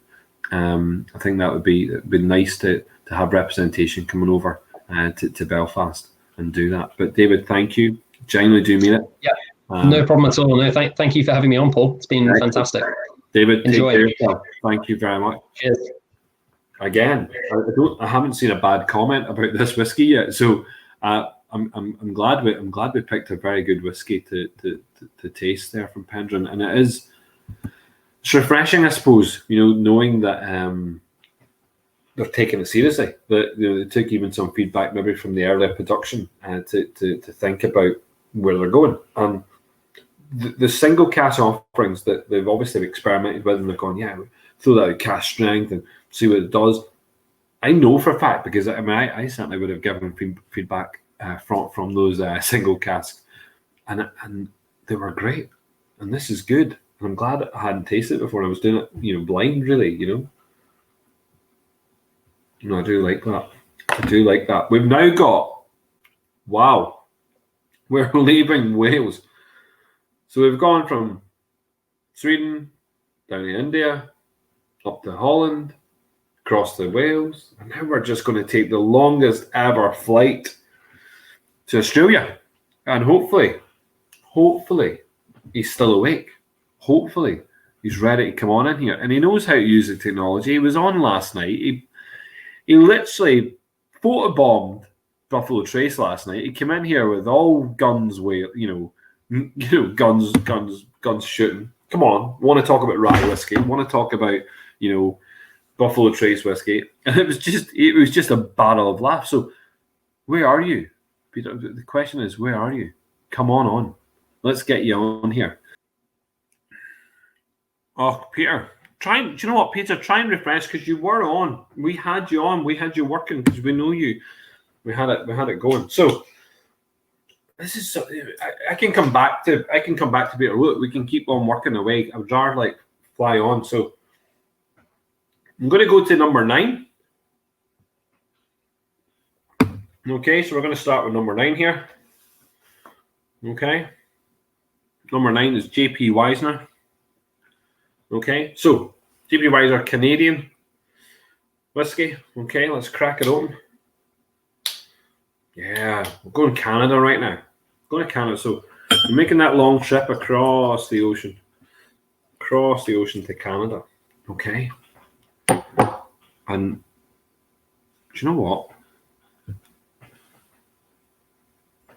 Gee, would you smell that?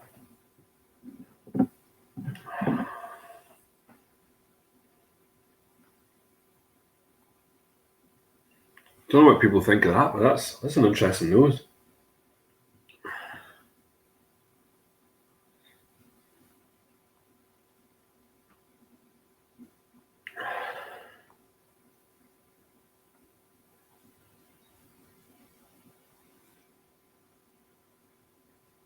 So what we have here, okay, so the JP Weiser is an 18-year-old Canadian. I don't know if many people have tasted this before. I think it's just one of those ones. I mean, do you really reach for a Canadian whiskey when you have the choice of whiskies? And I think a lot of people don't. I think a lot of people just kind of go, it's Canadian whiskey. What have we got? Canadian Club. And people really think about that. We've tasted in the club lots of Canadian whiskey. And actually, surprisingly enough, you come across wee gems. And I have never tried the JP Weisner. And I just thought, do you know what? We need to put stuff in here from around the world. We want to just explore. We want to explore the world. And so again, blind. I mean, a lot of this is blind. A lot of this is me going, do you know what? I haven't tasted this. I want to taste this. I want to try this. You know, I'm conscious that I picked them. You know, I've picked them. Percentage, yes, John. It comes in. I will just give you the percentage.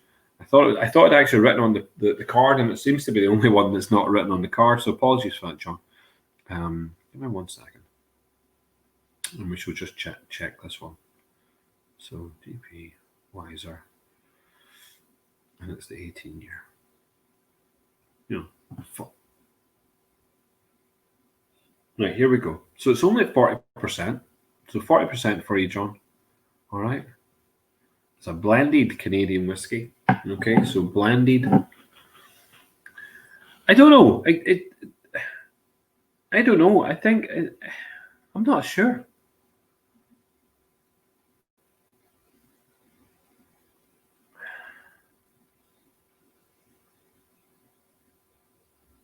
Don't know. Good question, Brendan. 40% 18-year-old, 18-year-old blended Canadian whiskey, and it's got that real spiciness, hasn't it? It's got a real spiciness. For some reason, it's like a rye. Am I a million miles away from the smell? Like I'm expecting it to be a rye whiskey. I don't know. I don't know the mash bill completely, and we don't have a representation from JP Weiser, so you know, it's really, yeah, it's really sweet, but like a really strange kind of sweetness, like a sour sweetie, that kind of sweet, like white fruit more than anything else, like white fruits, like a yellow, maybe a yellow, yeah, but it's like a yellow apple, or maybe like a pear, or you know what it's like? It's actually like, and I'm going to say this on the taste, it's the back of the throat now, but it's like an Asian pear. Anyone had Asian pears, big chunky things, not green pears. Don't think of green pears or yellow pears. Think of the big Asian, about that size, big Asian pear. That kind of sweet fruit, but it's got a bit of dryness here, and it's quite light.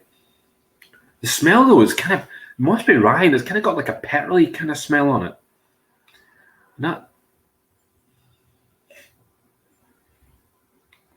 And definitely, I'm getting some sort of wood, and I don't know what it is, but I'm getting some sort of wood, and it's not oak.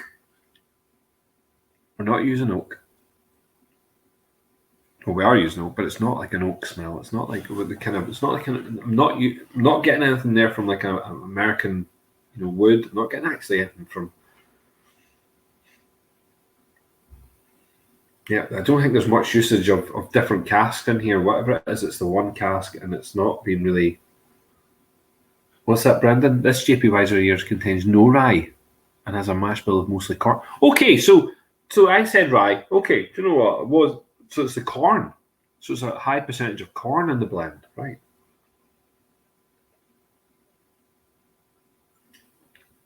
Okay. It reminds me, it was a really strange thing, but it reminds me of being at the ice rink. And I don't know why. There's a childhood taste in there. It just took me back to being in an ice rink. And I'm trying to remember what I would have been eating in the ice rink. Maybe like those, do you know, the frog, that kind of, like frozen drinks. It's that kind of sweetness. But very much a kind of petrolly kind of nose. Anyway, enough of that.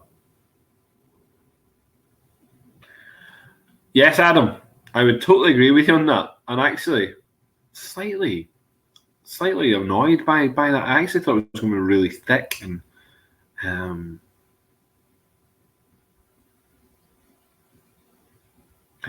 that's an interesting thing. You know, we had a question about this the other night about the Whistle Pig. You know, Whistle Pig is Canadian. So why isn't why isn't it shouting about the rooftops as being Canadian whiskey? You know, I know it's not an American brand, but it's Canadian stuff. So what makes it so different? I'm not sure what this is trying to do, you know, but it's definitely, you know, yeah, milk chocolate butterscotch, very, very thin. It doesn't do very much. It doesn't stay in your mouth a long time, but it's got those flavors. I think you're quite right, Pete. I think you're quite right. Candy floss watered down. Maybe that's what it is. Maybe that's the the ice rink flavor I'm getting. Maybe. Oh, I think I got it in my eye. I'm not sure that's a good look. Don't think so. Anyway, where are we? Are we any further forward with the Belgrave? Do you know? I'm going to just nip down to.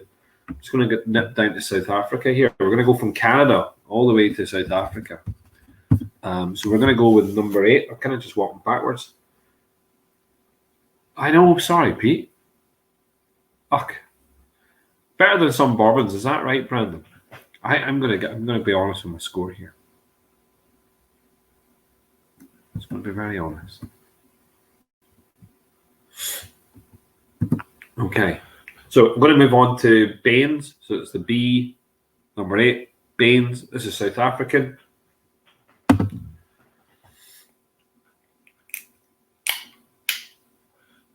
So we've got the single grain. Okay, single grain from South Africa. You wouldn't pay 150 quid, yeah. Is that for the JP Weiser? Ouch. Yeah, sorry for paying that amount of money. Ouch. We used a couple of bottles of it as well. Oh.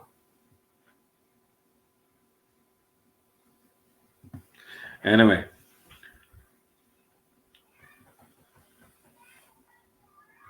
Is it 40 quid? I couldn't. As I'm saying, I bought it.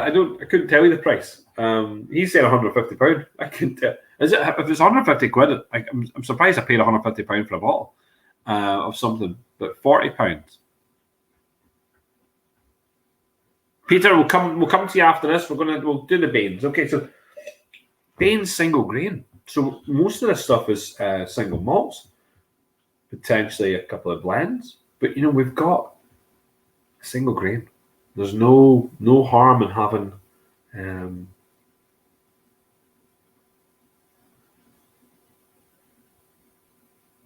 all right, so Pete, yeah, so okay.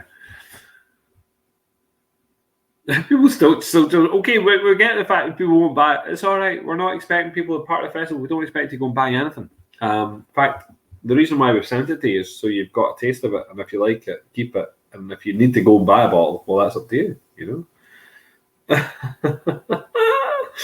Yes, Pete. Yes, indeed. There you go. 45 quid for the JP Weiser 28 years. There's a 28-year-old at 45 quid. Listen, I can get whatever the price is. I mean, it's good to just try the whiskey. So, Baines, single grain. Whoa. I mean, here. Single grain liquid. Something different about single grains. Well,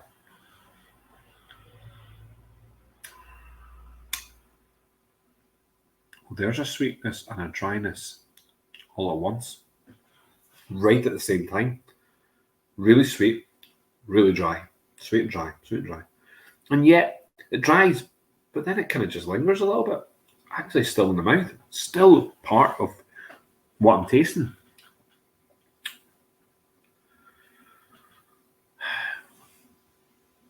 I think those that drink single grain, I mean, people know that I hark on about, the Irish single grains, the Greenors, and people. I don't tend to drink Scottish single grains, but I understand the relevance of them. But I think in South Africa, I think what they've done here with Baines, I mean, it's the same distillery that produced the 3 ships also. It's really, do you know what? It's actually really quite nice. It's actually just a nice sipping whiskey. And can you tell it's a single grain specific?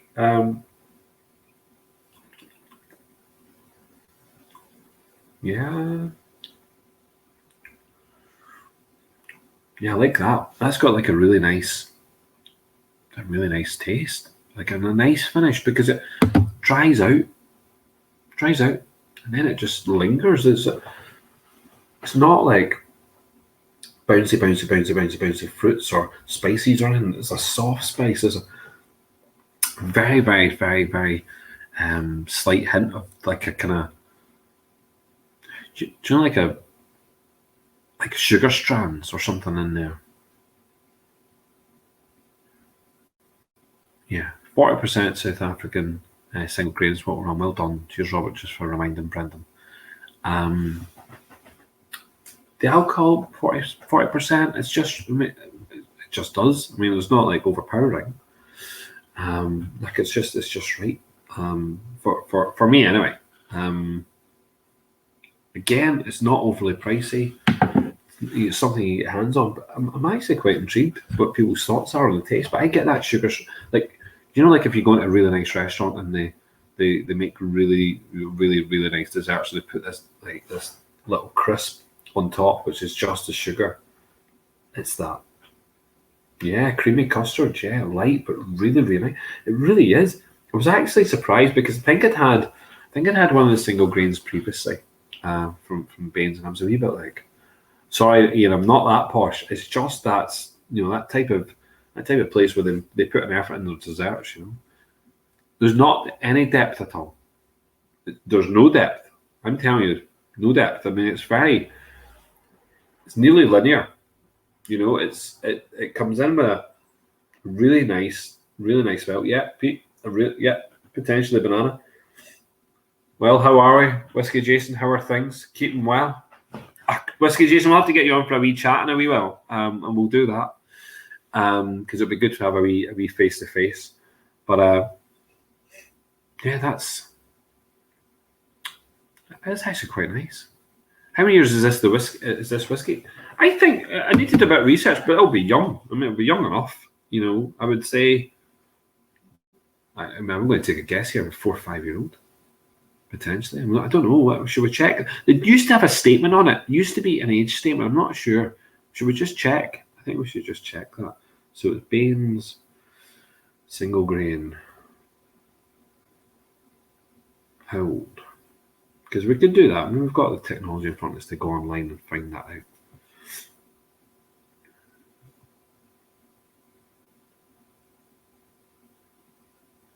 I don't know if we're going to get an age on it, but I remember they had a 10-year-old single grain at one point. I think it was anyway. But no, it's actually very simple. The whiskey's matured and first full of, who's this? Vitali. Oh, correct. Did you pick up some information there? Oh, thanks so much, Vitali. Do you know what? I really appreciate what you just did there. You know what I mean? Our admin guys are working hard all the time doing stuff like that. But you know what? I just couldn't remember. It's okay. So first 3 years after being rebatted into fresh set of casks for further 18 to 30 months. So am I right then? in around that 4 to 5 years. Excellent. I'm not that bad when it comes to tasting and knowing what the ages are of a whiskey. Yay, I win. Did I win an award for that? I don't know if you win. Can you win? Can you win an award for tasting it? So yeah, it's bourbon cask. Yep. Okay. So it moves in. So it gets recast. Okay.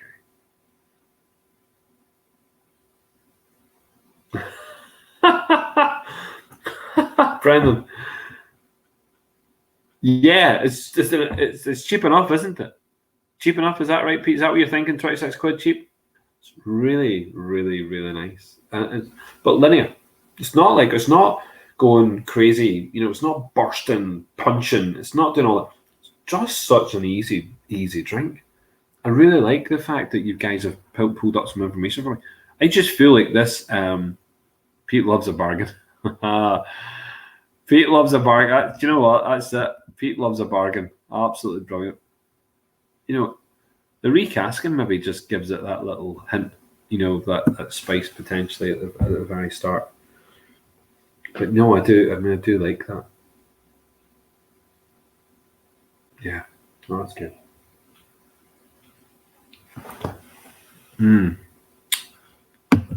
I hope people enjoy that. Hope people can get behind that. It seems to me that everyone seems to be appreciating it. There doesn't seem to be anyone who's like absolutely slagging it off or anything, so there seems to be a bit of support for it. Yeah. No, I do. I like it. I mean, I get that. Great sugarness. We're getting those little hints of the yellow fruit, and that's nice from the single grain. Again, you can tell the youthfulness of it potentially. I got that anyway, but no. That was South Africa. That is what these guys are really good at producing. Some good whiskey. We've tried some of the single malt expressions through the different labeling through the 3 ships. Really interesting, actually, expressions. So we're now, hopefully, is Peter there? Is Peter on the line? Can we get Peter in? Because I really want to get Peter on board. Yeah, do you know what? I think 100% you have to click this button because it makes so much sense. Come to me, Peter, please come to me. Come on. Really excited. I really don't want to do the tasting of your liquid without you. Come on just now. If not, I'm going to move on to one of the other ones before we, I thought we had maybe you resolved.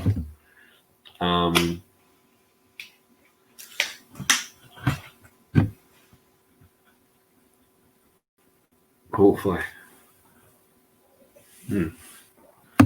Yes, no, maybe, potentially. Right, do you know what I'm going to flick on? I'm going to keep going. Do you know what I mean? Just while we're at it. Number 7. Number 7 is the Nika whiskey. Nika coffee malt. Okay, so Nika coffee malt comes in at 45%. We're into Japan now. We're off to Japan. So nipped over, and this actually might work out just right because we've just nipped from South Africa down to Japan. We're going for the Nika. Peter's there. That's good. Hello, Peter. Well, listen, Peter, keep coming on screen. But look, we're on the Nika coffee malt. Get a nose of that. Get a nose of that. Oh, that's nice. Some people might get confused here and they're like, coffee malt? What? Coffee? It's not coffee malt. Coffee malt. It's the stills that they're using. On here.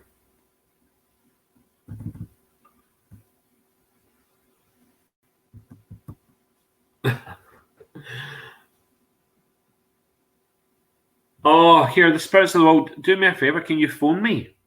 I've left the message in private, but here, could you contact me in any which way and phone me? I would love to take a call and have a conversation with you. If we can do that, I would really appreciate that. Okay. Thank you very much.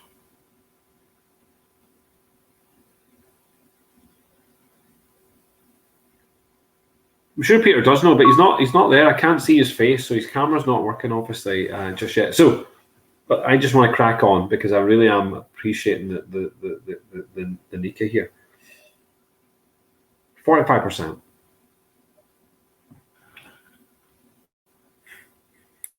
Do you know what? Again, I get to see my big bake there. But you know what? That's really good. That's good for drinking. This is on the money. This is indeed an awesome single malt. Bananas all over. Yeah, it really is bananas. Biscuits. Yes.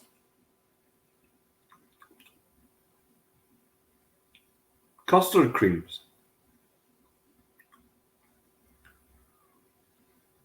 Wow, there's an elegant spice to it. It's really just sprinkled over your custard there. It's really nice. Peter's there. I discovered the problem. Can you hear me? I can hear you loud and clear, Peter. Yes, I still had this morning's. Well, it's this morning that to me last night's webinar for you still open, and it was causing a great clash. And oh dear, yeah, I finally found it. Yeah. Okay. So listen, at the moment, Peter, we're going to come to yours in a second, but at the moment, Yep, we're just on the Japanese. Yep, Nika, Kofi single malt, 45%. You know your Japanese. okay. I've got one there behind me. I'll just go and grab it. Peter's on the liquor. Get Peter on the liquor. That's what I like to hear. Peter is on it with me. It's just great having company. Do you know what I mean? Absolutely brilliant.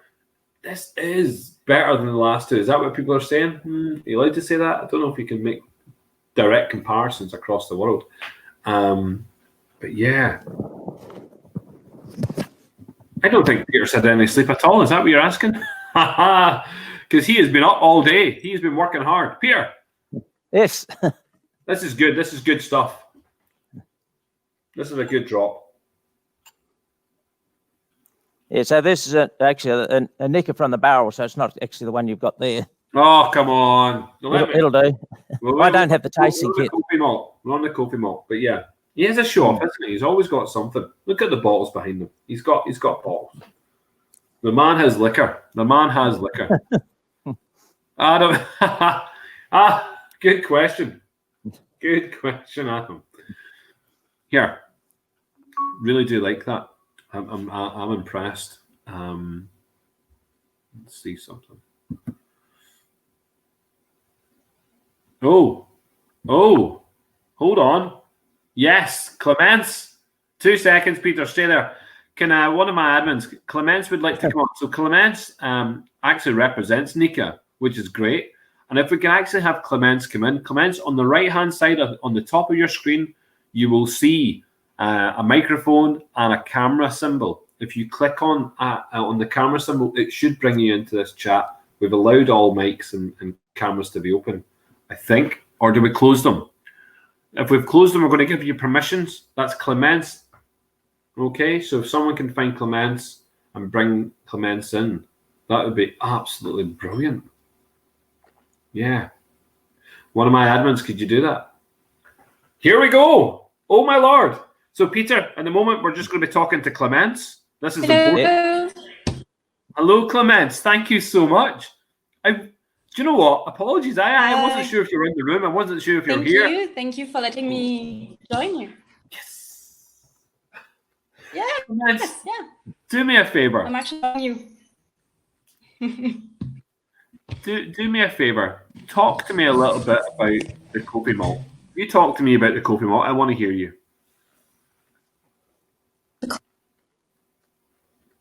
So, first, I find it's a little bit funny. I think most people here are going to think that I'm taking the piss. Sorry for the awful French accent. Yes, I'm working for Nika Whiskey, and yes, I'm presenting a Nika coffee malt. Coffee, like you said, there was a coffee still invented by an Irishman. So it's fusion. It's Nika Whiskey. That's the beauty with Nika. It's a whole lot of fusion. Yeah, the coffee malt, that's kind of funny one. I think people describe it perfectly well. Biscuits, custard, bananas. It's very sweet. And it's very unusual because it's 100% malted barley whiskey, fully distilled in a column still, in a continuous still, a coffee still. And I think that's why you tend to have this creamy texture and a lot of sweetness coming from it. It doesn't feel like a traditional single malt pot still whiskey. It's not dry. You don't have this dryness that you will tend to have with a malt whiskey, usual traditional malt whiskey. It's very, very sweet. Yeah, French Irishman, yes, from Calais. Yeah, you're right. Yes. Yeah, so I can present this whiskey perfectly well then, if it was part French. Do you enjoy it? Absolutely.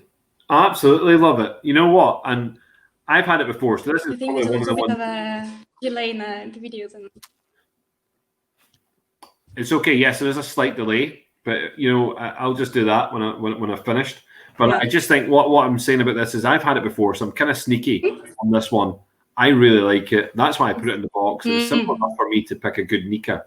And I know that the people in the room like it. You're not going to get a negative comment about this whiskey at all. I can guarantee you that. Tell me a little bit about Nika. What's the plans for expansion into Europe? What's the plans to bring Japanese whiskey to us? Because there's been a drought of Japanese whiskey recently. What's happening? What's happening in Japan? Are we expecting something new? Yeah, it's a little funny situation what happened with Japanese whiskey and Nika whiskey over in Europe. So it's rather new actually. First Nika being imported over in Europe only from 2001, 2002. And what we had to face was a high demand, higher sales on the domestic market in Japan around 2015, around that. So that's why since 2016 we had to stop all these age statements, all this wider range that we used to have. Not enough stock, not enough whiskey to offer. And the big plan for Nika whiskey is actually to expand the warehouses, maturation houses. And within 10 years, till what? Latest 2030, being able to bring back kind of the way the range used to be with all the age statement and have much more whiskey to offer, older whiskey to offer. So that's why it works with a kind of an allocation system at the moment over in Europe. So everything being imported over in Europe will be via La Maison du Whisky in France and then dispatched. Okay. In terms of the actual whiskies, I mean, what have we got coming? I mean, this was I suppose this is a recent, a recent whiskey, the Kofi single malt. You've had various expressions. What's coming? What? Oh, we've lost her. Oh, bring her back. Clemence is great. And do you know what? I'm just really glad that she wanted to be involved. Really, really, really glad that she wanted to be involved. I was really enjoying that, and quite right. It's good to look at the kind of I suppose the relationship between Ireland and the Japanese whiskey distilleries. Most people tend to think that the Japanese go down this route of copying Scotch, and maybe they do, and maybe actually they were very good at importing Scotch whiskey and labeling it Japanese whiskey. But the Nika using the Kofi still, are on the money. Am I right, Peter? They're on the money there using the Kofi. Oh still. yes. Yeah. No, sorry, I missed that question. I was thinking what I was going to say to you in a minute. Yeah. No, what did you say about the coffee still? Yeah, I'm just saying it's good. The use of the coffee still, I think, is really important. I think it's a good still to use. It's. Oh yeah, they get rubbished a bit. Now the pot stills, everybody says, "Oh, the pot still, that's all you've got to use." But no, Yeah. I've got a sort of a half a coffee still here. It's only got the first column on it. It's a continuous. Well, that's what the coffee stills are, continuous. Yeah. But I only use half of it to do my low wines with only with some when I'm doing brandies. I'm distill washes without any solids at all in them, and I run that through my half size coffee still or half column coffee still, and then I finish it off in the pot still. Excellent. This is good. People, I mean, we'll finish off talking about this. If we get Clemence back on, that'd be absolutely great. It was just, I was a fresh breath of fresh air having Clemence come on and having a bit of a yarn, a bit of conversation. You know, we've got a jam-packed day. I know we've got Waterford coming up next, and I'm going to be probably running a little bit late into the Waterford show, but she was good value indeed. You know, it's important that, you know, here we go. We're back. Bring her back. You know what I mean? We definitely got a petition. You know, make sure we get Clemence back. Maybe she'll come back. But you know what? I think what's good is that we know. I don't know why it won't let connect. Oh, don't be sad, Clemence. Don't be sad. At some point, we'll have a good conversation and we'll chat. I'll have to give you a little call, and we can discuss this. But so far, we're getting very good. We're getting very good results here. Someone's just making comparable about. I wonder if she's got 2 copies of the webinar running like I had. Yeah, that's an interesting one, Peter. So I'm in a Houdini show right now. Yeah, do you know what? I can just see a blank screen and I can't hear anything of it. But try and refresh in your browser, i.e. take yourself out, even shut your browser down, try and log back in, and we'll see what we get. What do you make of today, Peter? What do you make of the festival? Just why, you know, we can have a bit of banter. What do you make of the festival? Yeah, I didn't come in till today, our time, or yesterday afternoon, your time. But no, it's been fun. Yeah, we've been doing this same sort of thing down here in Australia as well with these webinar type things via Zoom mostly. And no, they're great fun. In some ways, in some ways, they're better than actually when you're in a crowded room pushing your way through the crowd trying to get a drink. You can sort of sit down and be a bit more relaxed here and really think about what you're doing. But they've got their own places, of course. You know, but this is fantastic. We don't have to travel around the world because it is a long way from here to Ireland. And it was very important. Like I've got a couple of friends in Australia who work within the industry. And actually, I was contemplating speaking to them directly and saying, listen, get me a distillery, get me someone to come on. And actually, when Brendan said, and Brendan harps on about you all the time, Peter, he really does talk about you. And he said, listen, I'm sure Peter would love to do this. I'm sure that Belgrove, you need to taste it. And he'd given me a sample recently. And I said, okay, you know what? Let's get Peter involved. Let's see what we can do. And I'm just amazed that you really want to be involved because we're just a tiny wee speck on the big planet. Australia's much bigger populace, a lot more going on there. I say I'm from Tasmania. We're the little speck down the bottom of Australia, you are the right hand bottom of it. You're the speck of Australia, yes. Off Australia, yes. Yep. Absolutely right. But no, I'm I was over in Ireland just a little over a year ago. I did a little tour of Islay, and then I went over to Ireland, and Brendan actually drove me around, had a whole lot look at a lot of distilleries there. I don't quite know how he came into distilling. I know he came here quite a few years ago when he was working in Sydney, and he came down to visit my distillery, and I'm not sure if he actually was planning to distill before that or not, or whether when he saw my distillery, he suddenly thought, oh, wow, this is what I'll do. I'm not sure. You're there, Brendan. You might tell me whether you're thinking of distilling before you visited here or not. Peter, we're going to have Brendan on with you in a wee while. So Brendan will come on. Okay. But there's Clemence back. Yes, yeah. Over to you. Clemence. I can see you. Hi there. And I can hear you now. Everyone is giving you compliments. Everyone is giving you compliments. You know that. So we're going to have you coming to Belfast. Come on, we have to get you to Belfast for a tasting, is what Brendan's saying. Well, I'll be delighted. I've never been, so.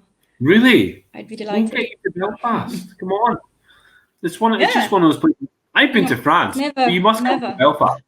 That's the trade-off is I've been to France, you come to Belfast. I will, promise. So tell me this. All right, that's a deal.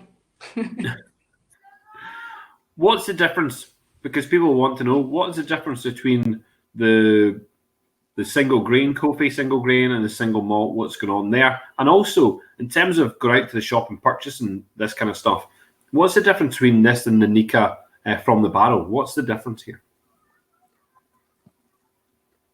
Well, please don't freeze. Please. It's very good questions you got here. So coffee grain is actually, it's not the same as cereals at all.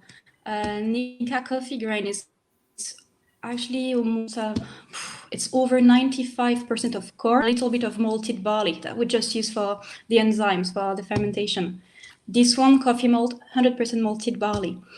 Nika from the barrel is a blended whiskey, so it will actually consist in over 60% of corn whiskey, single grain, like the coffee grain, actually, and some other single malts, Miyagi-Kyo and Yoichi single malts. Yes, that's the one. Yeah. So it's quite funny, and the use actually of the coffee malt and coffee grain, both single grains can be used as well to make blended whiskies. Very useful for that. So you can have like a wide range in styles that you can later on use for your consistency and for your blended whiskies. Excellent. Okay, that's good to know. Tell me this, in terms of some of the kind of bolder products that you have. So you have some bolder products. You've got like what have we got? We've got the Yoichi. Yeah, am I saying it right? Yoichi. Yoichi. Yeah. Yoichi. Yoichi. Mm-hmm. Sorry. Right. Okay. So. But you know, and is that continuous? Is that still a product that's going to be coming out of Nika? Yes, yes. Both single malts. It's Yoichi and Miyagi-Kyo. That's still on. There's no age statement, but it's still on. We keep on these ones. And spoiler alert: this autumn we are going to release a new Taketsuru pure malt. Blended malt of Yoichi and Miyagi-Kyo. We used to have one. The recipe's changed, and it's actually very, very beautiful. Not as malty, much. There's much more citrus flavors to it. A little bit more of Yoichi in the overall blending. Very, very elegant, very nice. So that's for this autumn. That sounds actually really quite delicious. I certainly fell in love with Nika whiskies, and I've had the Yoichi. I need to say that right, and I've had the 10-year-old, the 12-year-old. You know, and I'm a massive fan of both. Really, like there's that peatiness come out of those whiskies is absolutely brilliant. But yeah, the blends are really important to Japanese whiskey. Really important. Yeah. What's that? The single malt? Yeah. How do you say that? How do we pronounce that? Yeah. How do you say that? Miyagi-Kyo. Miyagi-Kyo. Miyagi-Kyo. We actually tasted that the other day with a 12-year-old. In Japanese, kyo, it's like a valley. It's a little bit like you would have in garlic with a glen. That's the same. Right. It's kyo in Japanese. There we go. Perfect. And are you fluent in both, Clemence? Are you fluent in French, English, and Japanese? Yes. No, I'm not. I wish. I know I'm not fluent in Japanese. I'm still learning. Oh, your English is perfect. So you've done well there. I mean, I think I always had to find I used to live in Scotland, so. No way. Whereabouts? Alapool. Alapool. Really? Northwest. Mm-hmm. Yeah, I know where you are. That's a very strange place to go and live. Yeah, I used to live there for a few years. Worked there for almost 10 years, actually. Mm-hmm. Wow, it's a stunning part of the world. I love Liverpool. That's a stunning part of the world. You know, you're right up in the coast, right up there. Yeah. I'm going there on holiday on Friday, so that's good. No way. To have fresh air. Super hot here, over 40 degrees. So I miss rain a little bit. I miss some rain. That'll be good. We're here. You can come here any day. If you miss the rain, you come here any day. There's a bit of rain here on the roof just a while ago. It's part of the reason I got these headphones and microphone on. A bit definitely. The rainstorm's gone now. It's good with the rain. Here, enjoy your holiday to Scotland. I'm very jealous. I would be loving to go to Scotland for a wee holiday. Thank you. Listen, Clemence, it's been a wee bit of a fresh air, you coming in here today. Thank you very much. And listen, we will get chatting. I know we've got contact now. Thank you. It was a pleasure. Oh, no, genuinely. Listen, thank you. Yeah, that's great. Clemence, take care. Thank you very much. Enjoy the rest of the evening. Bye. Bye, Peter. Bye. Bye, Clemence.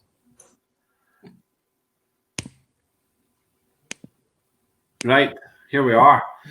Peter, do you know what? That was really good. And we're going to talk about your whiskey now, Peter, okay? And let's get that done. Let's get your product out the road, okay? Let's get it done. And if Brendan Carty is in the room, Peter would like you to come on in and say hi. You know what I mean? It's nice to have your familiar face. So if Robert could bring him in. And we're running late for the Waterford one, but we're not going to be deviating. I'm just going to keep going, and then we're going to bring in Waterford, okay? So unfortunately, Waterford might run a little bit late into the green spot box, but do you know what? I'm okay with that just now.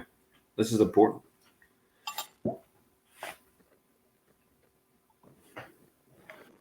Here, that Kofi malt.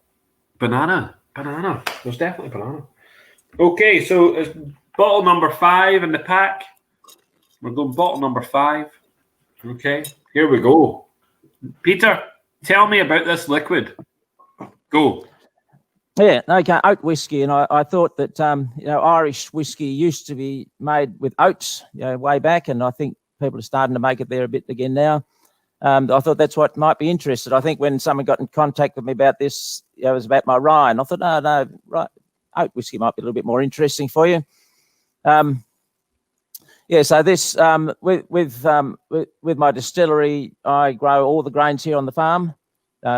Just it's about over behind me is about 100 meters away is where we grow a lot of the grain, up to about a kilometer away.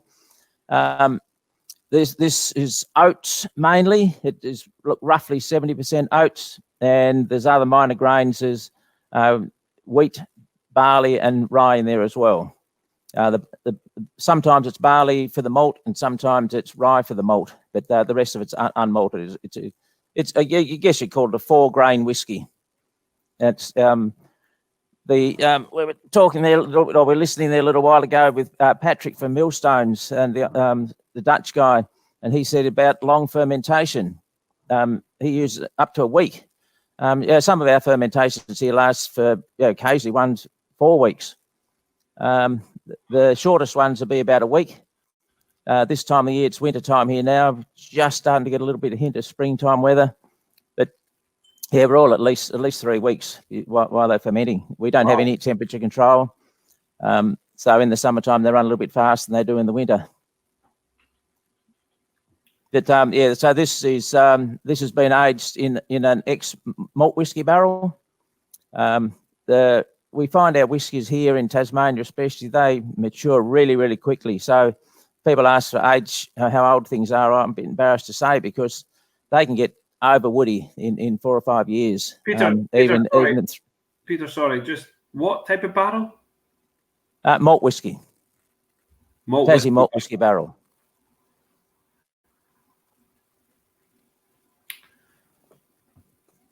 Am I the only one getting like a kind of cigar or a kind of like pipe, Yep, I can tell you exactly where that comes from. It's the still. It's from the still. It's a compound called furfural. We've got direct flame heating of the still. It's a copper pot still, and it's got direct flame heating, and that we get a little bit of charring and caramelizing in the bottom of the still, and that gives it that little smoky note, which is often like a little bit like tobacco smoke. It really is. Here. Well, that's delightful, Peter. Brendan's saying it's a little bit like a really old style Irish single pot still whiskey, potentially. Yes? Is that the thought? I don't know what an old Irish pot still is like, so I can't really tell you. Well, I think it's to do with your mash. It's to do with your composition. It's to do with that, using maybe 4 different grains in the composition. Maybe going with oats as being a predominant factor in that. So for those that are listening, for those that know that we've been talking a lot about different pot stills. Actually, some of the old pot still mash bills from Ireland are just like that, Peter. Similar like that. You know what I mean? And there's probably a little bit more similarity too, because those older style whiskies, I know certainly in America, that they didn't understand fermentation and sterility and things like that, and the mashes would probably sour just naturally, and which is exactly what I let happen. My mash sours overnight. We usually start the mash in the middle of the day. By knockoff time, it's all settled out, and we just leave it until the morning before we pitch any yeast in it too. So it's actually started to ferment by itself with the wild yeast and mainly a bacteria, lactobacillus. So we get quite acidic, very acidic wash, and then that acid reacts with the alcohol and produce a heap of fruity notes. So some fermenters, they smell incredibly fruity. So it's probably a lot. Over here, Peter, I don't know what it's like in Australia because I've never been. And you know what? One of these days, I really should try and make the drive. But I'll tell you this: over here, they sell, in hotels and different B&Bs and stuff. And your granny would do this. They'd make you porridge in the morning, and you would add some whiskey. And some people might not add the whiskey, but there's no harm in adding a bit of whiskey. Someone's just said it. This is porridge whiskey. Yes, I hear that quite often. Yes. This is porridge whiskey. You take a drop of this, you splash it in there, and those flavors are just, they grab you. I mean, this is chewy. This is full on body, full of monster flavors, monstrous. We have had some really smooth and delicate whiskey so far, and that last one, the Kofi, was sublime in terms of its smoothness, the banana fruits, and that was lovely. Whole different ball game here. Whole different ball game. We've literally nipped across the water to Australia, and this is meaty. This is full of life, Peter. How do you get this? What's the crack with the malting? What's the crack with the? What do you do with it? How do you malt them? How do you malt the oats? Well, yeah, my malting machine is rather famous on the internet. If you have a bit of a look around, it's an old clothes dryer, big old industrial clothes dryer that I've modified a little bit inside it and changed the gearing on it and put a sprinkler inside it. And I just shove the dry grain in there and switch it on, and several times a day, the little sprinkler turns on, wets the grain, and turns it over very slowly. And in the summertime, it takes about 3 days. Wintertime, it takes about 5 days until it's sprouted enough. And that's how I do it. It's sort of my version of a drum malter, but I do my steeping and the malting all in the one container. Then if I smoke it, it's all smoked in there as well, the whole lot. Tell me this then, Peter. So if you're smoking it in there, then I take it sometimes when you don't want it to be smoky, there might be a little bit of smoke, hanging about. It might latch on to the machine itself. Tell me this, Peter. You're not a spring chicken. You're not in your 30s and 40s, and you've got a legacy, no doubt, which is starting to really take hold in Australia. But it's obviously been, people certainly here champion you. Is there someone there other than you, Peter, who is coming along, learning your techniques, getting involved with the processes, wanting to be Peter, wanting to make sure that your legacy continues in the future? Because really, at the moment, this is a really interesting specimen of whiskey. Well, I plan to retire. Peter, this is very unusual because it's not like the stuff we're getting just now. So who's there? Who's going to come and help, Peter? Who's going to push that on? Have we got a couple of people in the background who want to follow in your footsteps, who want to take your vision and keep going with it? Yeah, I don't know. I've got another Peter who works here for me. He's been with me right since the start. So he's Other Pete, we call him. Other Pete, good. But he's not part of the business. He's an employee, but no, he does a fantastic job. He could run the whole distillery. I probably do a little bit of work with the barrels that he doesn't do, but I'm sure he could turn his hand to it. But my eldest son has decided to get involved in the business as well, but he's only very much arm's length at the moment. He's only been officially in the business this financial year, so only for a month. I don't know, my wife would like to hear this, but I say I'm going to retire in 13 years' time. I'll be 80. So that sounds terrible. It does. But here, listen. No, 12 years. 12 years. The work must be. I mean, you must be enjoying it. You must be. Of course I do. I wouldn't do it if I didn't. No, it's got to be fun. Yes. Yeah. I think this sort of show, talking to people all around the world, and it's fun. I get people come here on tours, and I just love talking to them. I don't get much work done when I do, but it's a fun business. So someone earlier in this webinar mentioned something about being a fun business, and that's what it is. Yeah, Patrick was making it quite clear. So Patrick from Zudum and from the Millstone branding was making it quite clear. This has to be fun. That's right. So it was. Yes. Yes. If it's not fun, don't be involved. Don't bore your backside. Excellent, Peter. Excellent. And do you know what? This is really, really good. This is really good.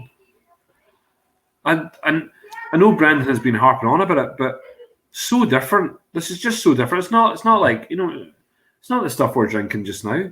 This is a deviation of what we're. I'm not trying to copy anybody. You clearly aren't copying anyone. You're using a tumble dryer. I mean, you're not copying anyone. I need a new one. The poor old thing's nearly rusted out. You're sitting there like you're flying a 747 with the headset on, and you've got such an amount of whiskey behind you. Here we go, returning. Unbelievable amount of whiskey. And here, your presentation on the bottles, 500ml bottles, the little wax seal, nice little bit of information on it. It's great. Yeah, love it. Absolutely love that. Tell me this. That's lovely. We know where Brendan got his wax idea from. Copy me, did he? Potentially with the seal on the top. In terms of the market, Peter, your product is not sold in Europe. Is that correct? That's right. The only market I've got over there is just mail order. I've been sending a bit over there lately, but I don't have any distributor over there. Although Boutique Whiskey Company, they've got some of my bulk whiskey there at the moment, so I don't know when that's coming out or what they're going to do with it. Yeah, so Irish Malts have partnered up with Boutique Whiskey, and they'll be doing some stuff. That's really good. We need to get your product, Peter. We need to get it, and it's very important that we do that. And thank you very much for getting it to us for the festival. And we will certainly get it here, and we'll work something out. Peter, if you are in the mood to fly again, then you can book off next year and come to the festival. That would be awesome. We would appreciate that. But I understand it's a big trek. But I've done it a few times. So I think I was over there with Brendan. Been over a year ago, and I suppose it's probably about 3 years before that. I was over there again, just passing through. But I went to visit Jack Teeling and have a quick look at his distillery on the way past. And in fact, I was trying to find the bottle. He gave me a bottle of his whiskey that was aged in a rum cask. It nearly finished, so I was trying to find it before the show. I don't know what I've done with it.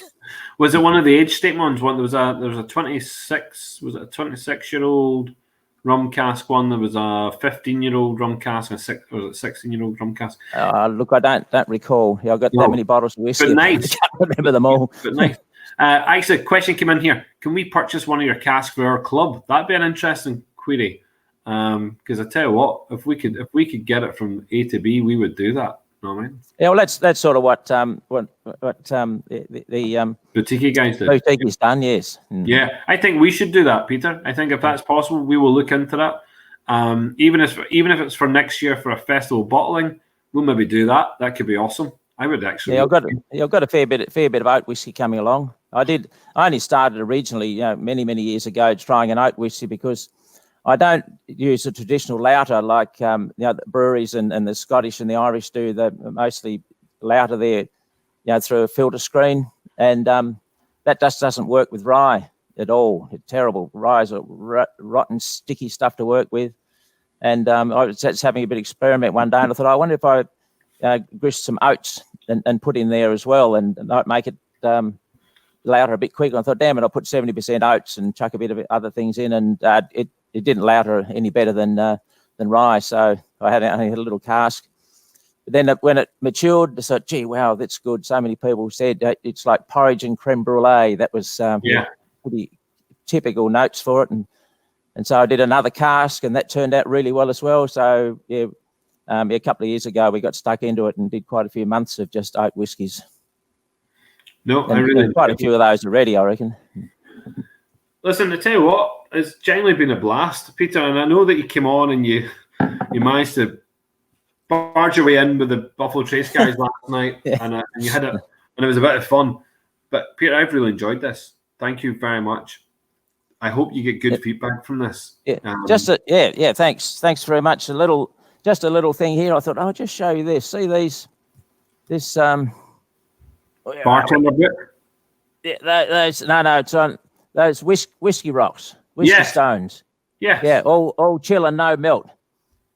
Look, you drink your whiskey how you like, but I reckon to use these things, instead of putting them in the fridge or the freezer, put them in a glass of hot water, warm them up, drop them in your whiskey. Amazing what it does to whiskey. That's actually not bad, because I tell you something, is that I suppose when you're drinking rum, isn't it? When you drink rum, you would warm your glass, yeah? Or brandies. I'm more familiar with warming your glass. So interesting, in Japan, you'll often go into a bar and they'll give you hot water to put in your whiskey. Yeah. So I have no problems with that at all, Peter. And I've got no problems with which people go ahead and do that. But Peter, it's been a blast. I really have appreciated it. Thank you so much. Really. Yep. No, thank you very much for inviting me on the show and getting my whiskies over there to Ireland. Excellent. Thank you very much, Peter. All right, you take care of yourself, and we'll get speaking again very soon, one would hope. Thank you. Yep. Bye, everybody. Take care. I hope everyone understands what just happened there, because that was just epic. Do you know what? It's a really good whiskey. It's not what we're used to, guys. It is not what we are used to. And does anyone not like that? Because you can be very honest, you can be brutal, but I'm just getting some great. I'm getting great Saturday afternoon. Just Saturday afternoon drinking. It's just so good. But it's not just that. It's absolutely right. Now there is one more drink in the box, and it's a Cavalan Podium.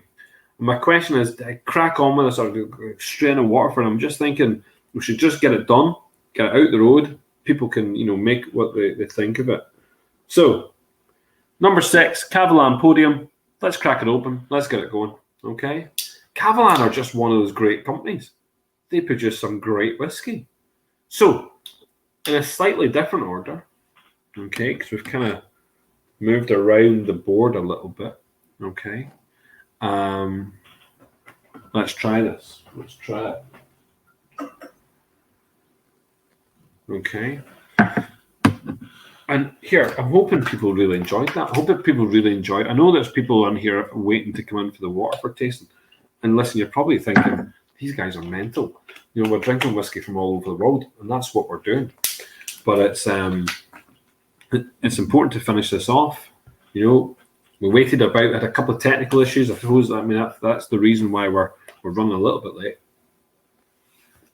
But that's good, because we've had people on from all over the world talking about their products, talking about their whiskies. And I know Cavalan wanted to be on today with us as well, but do you know what?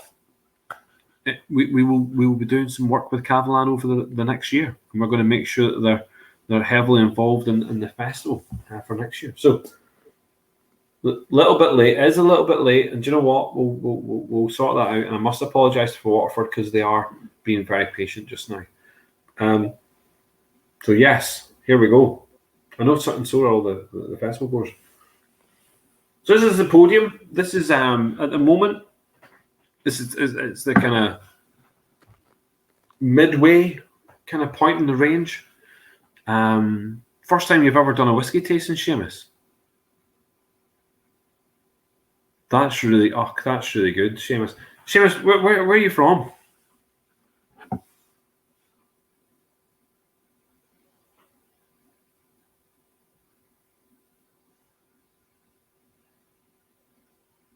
Because I tell you what, it's good to know where people are coming from. It's hard for me to see absolutely everything and everybody all at the same time. But the way this festival has been doing, Oh, I know. And do you know what? Next year, and we're going to keep on talking about it. When I get finished with Waterford later, I'm going to be announcing some stuff because I think it's very, very important to talk about. To Jonesborough, excellent. So just outside Newry, yes, not far. We'll 100% get you up here. We'll get you up into Belfast for the physical events next year. In fact, anytime you ever want to come, I'm doing a tasting down in Newry, along with Connor and along with Brandy very soon. So whenever we're allowed to get back into the world of doing tastings, we're down in Newry. So we'll certainly do something. And anyone can come. Anyone can come. Okay, so this is Taiwanese whiskey. Okay, and we're going to be, really what we're looking at here is the combination of New American oak and distillery refill cask. So what that means is that it's the cask that they've been using, and they're just continue then with their own product, they continue to refill.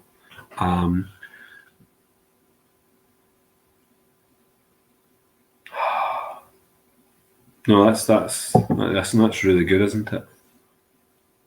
It's very, very, very, very sweet, but it's a perfume sweet. It's a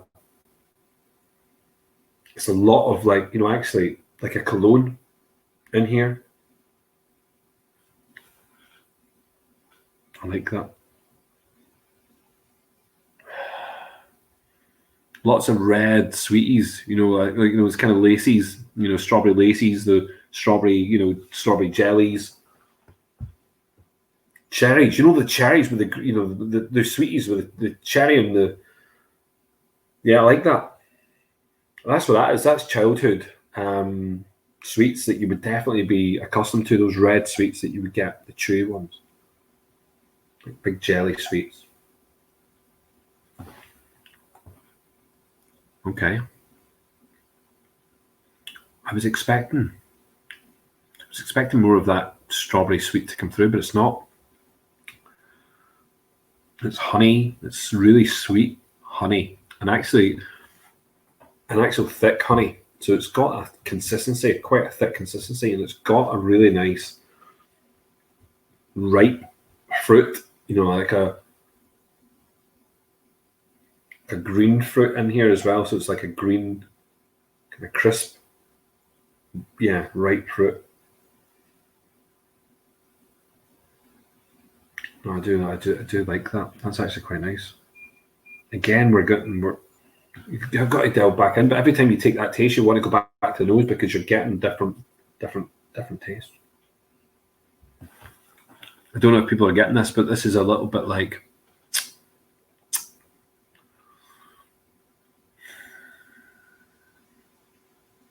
it's a Parma Violet. It's a Parma Violet there on the aftertaste. It's a Parma Violet. That's exactly what that is. I'm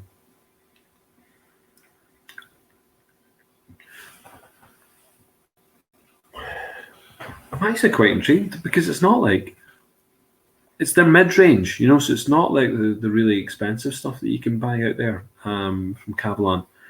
When we had a really expensive one earlier on, but it's got that really nice,